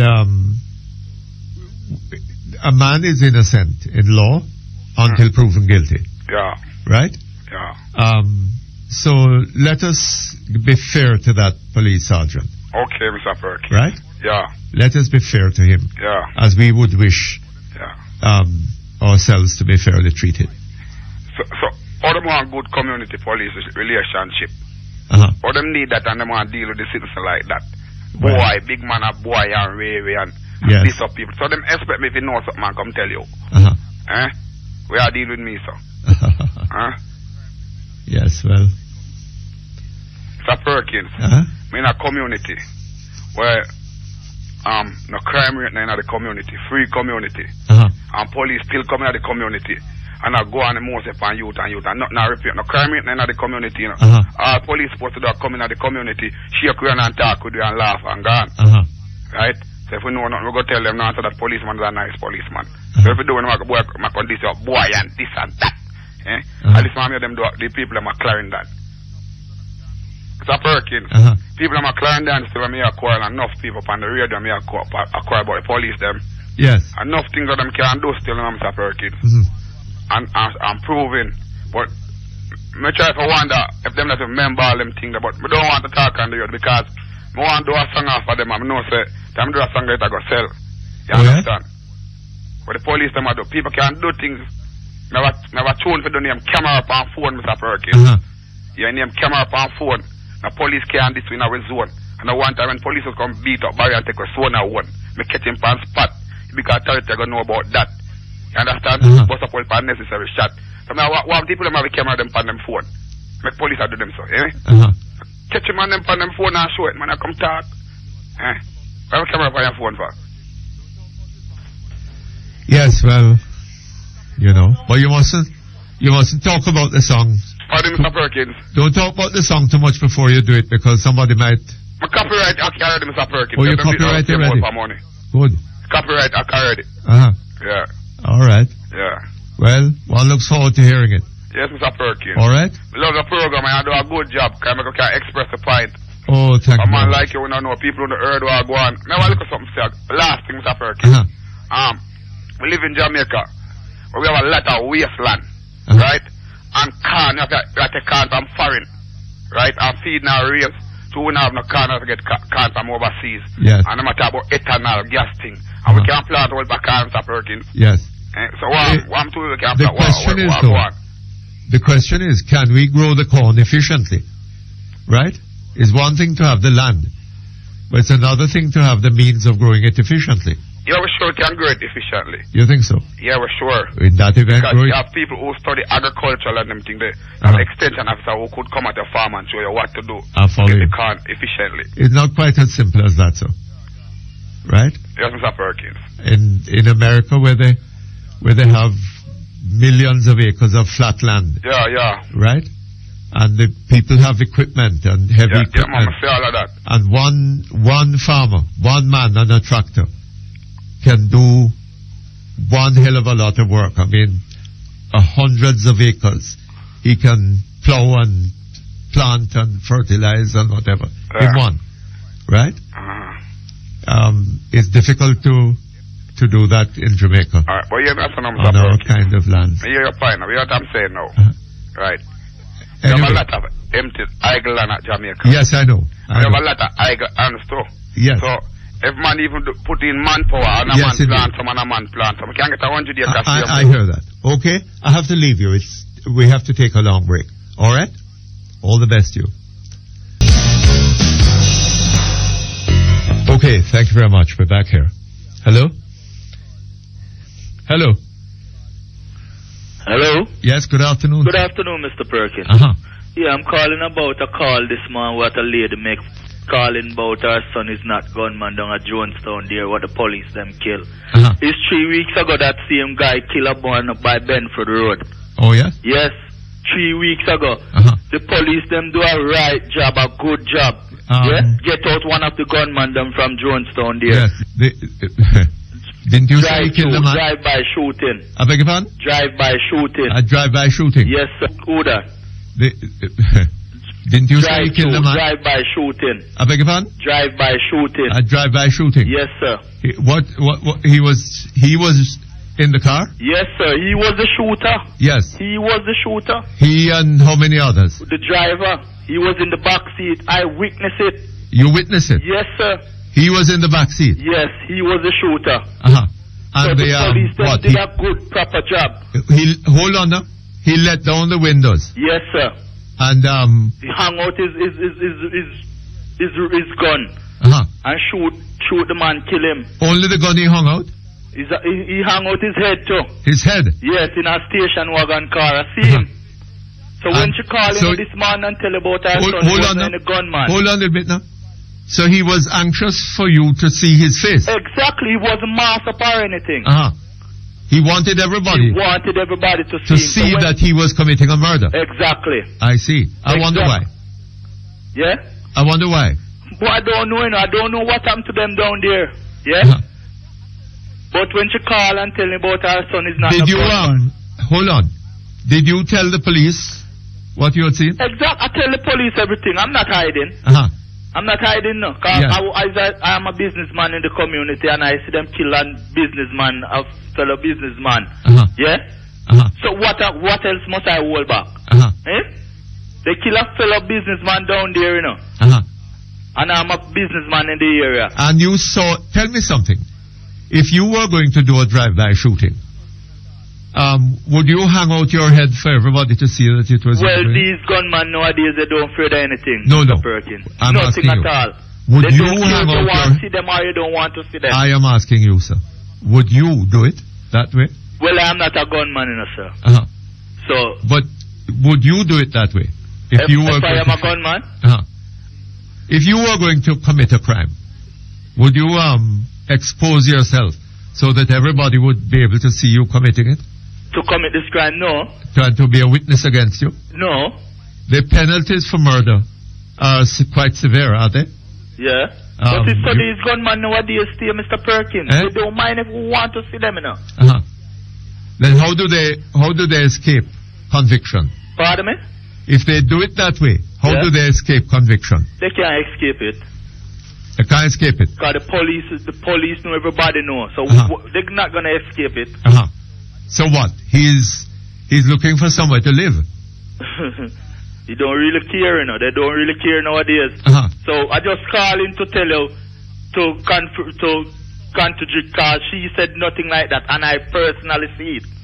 I personally see it. Yeah? You personally saw? I personally saw it. What was it that you saw? Pardon me? Which one? The one where he killed the man some time ago? coming down Benford Road. I was out there clearing up something right at my business place because it was a Sunday. So I just get around clearing up some place. Then let me ask you something. Did you see when the police killed him? No, I didn't see it. You didn't see that? I heard it was that same one there. So I just make it knowing. You heard what? What did you hear? I heard it was that same one that was coming down the road, shooting the gun through the window. I heard it was him, same one. Oh. Alright? So you're not sure that it was he? Pardon me? You're not sure that it was he? I'm 200% sure with him. Alright? Have a nice day. No, hold on a minute. Oh, don't run. Hello? Ah, boy. You believe him? You believe that man? Hello? Hello? Perkins. Yes, good afternoon, sir. A pleasant afternoon, sir. First time on the program, sir. Happy to have you. You are doing one of the best work, sir. You think so? But I'm going to have a few issues with you, sir. Yes. But I like to attack you on one issue. But let I refer to what I'm going to say. You must stop telling people about the government mash up the country, sir. Yes? Why should I? It's not the government mash up the country, you know, Mr. President. It's who? Hello? Who is it? It's the people that mash up the company, Mr. Government. Mash up the country. Oh? Why do you say that? The country was running good. Eh? The country was running good by the first government, the people, the Jamaica Labour Party. And the people then vote the Labour Party. Oh, yes? And put in this government. Oh. So it's not the people, the PMP mash it up, it's the people. Oh, is that so? The people that don't want good government, Mr. Perkins. But they obviously thought that the Labour Party wasn't doing a good job. They just born, they don't know what is what. Right? For sure you want what I can prove by this government. I was on strictly PMP, you know. But right now, why is the country running? I cannot afford to vote back for them. You were a PNP? Yes, strictly, man. Up to when? Up to when? Up to when, Mr. Michael Mandley.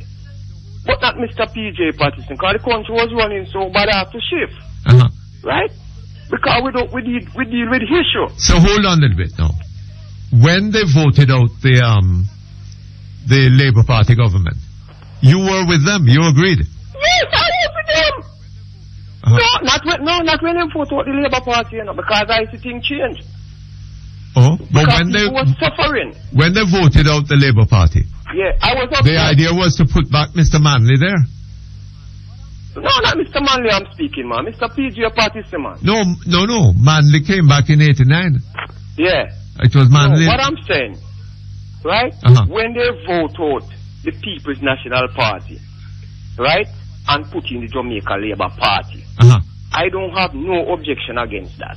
I see. Because when the PMP was never doing a good job, people were suffering. Yes. Right? But right now, what Jamaica people don't understand and looking, this government is just to destroy people, family. I'll give you an example. Look at King Jamaica Limited. Do you know down there, Mr. Perkins? Where is that? King Jamaica Limited, they locked down Spanish Town Road. Yes, Things Jamaica.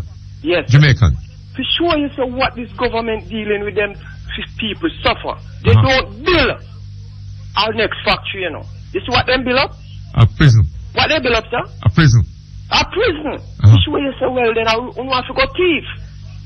This is what this government is really doing for poor people.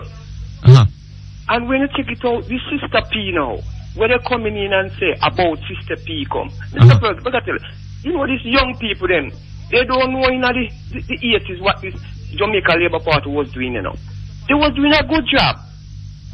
When you go downtown, Mr. Perkins, believe me, and when you look on the street, if food's up on the street, you could pick it up and eat. Right? In halfway tree. There was a fountain there when people married. People going in there. But then you voted PNP in that election? Hello, sir? You voted PNP in that election? No, sir. No, I from the 70s, I stopped vote for them, sir. All right. Thank you very much, All the best to you. Okay, thank you very much. We're back here. Hello? Hello? Hello? Hello? Yes, hello? Mr. Perkins? Yes, good afternoon. Yes, sir, the same to you. I wish you, for the rest of the year, a good year. Mr. Perkins... Thank you very much. Same to you. Thank you, sir. I just want to bring something to your attention. Mr. Perkins, I rent a spot for 34 this year, June, with 35 years. 35? Yes, sir, and I built a house on it. Mr. Perkins, I'm very sick. You know, I can hardly go about. I have arthritis in my spine. And I have to mostly lay down in the days. And the landlord grandson. Mr. Perkins, do you think it is right for them to climb my house top and attach illegal card to me light and burning it, sir? Attach what? Illegal what? Wire to me arm, to me light and me house top. No.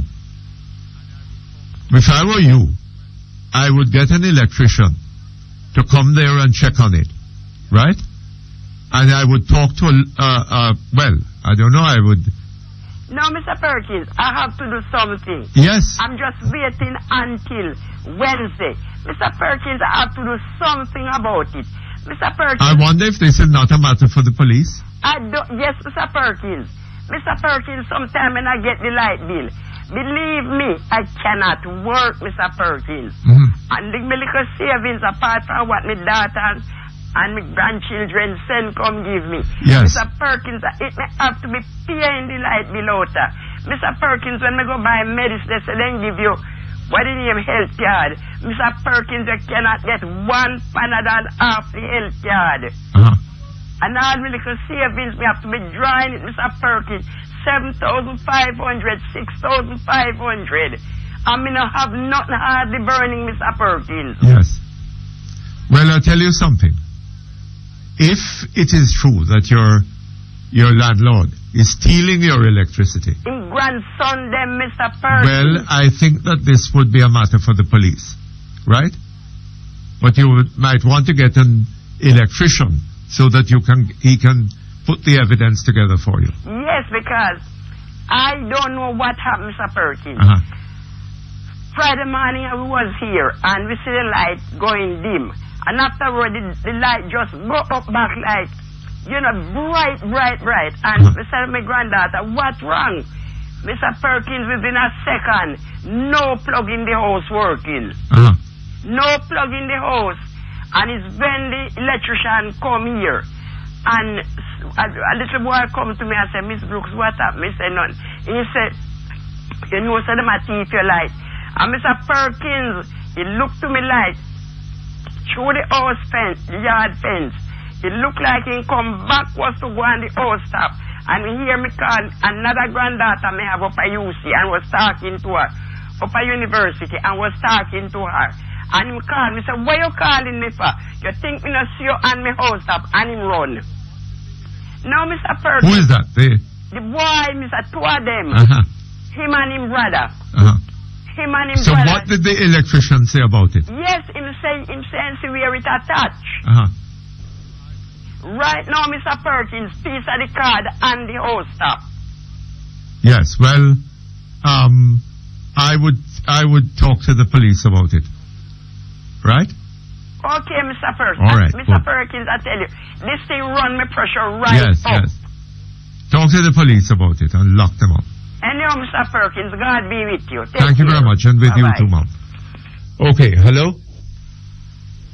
Hello? Hello? Yes, good afternoon. Good afternoon, Mr. Perkins. First time on your program, sir. Happy to have you. I'm calling from St. Ann, right? Yeah.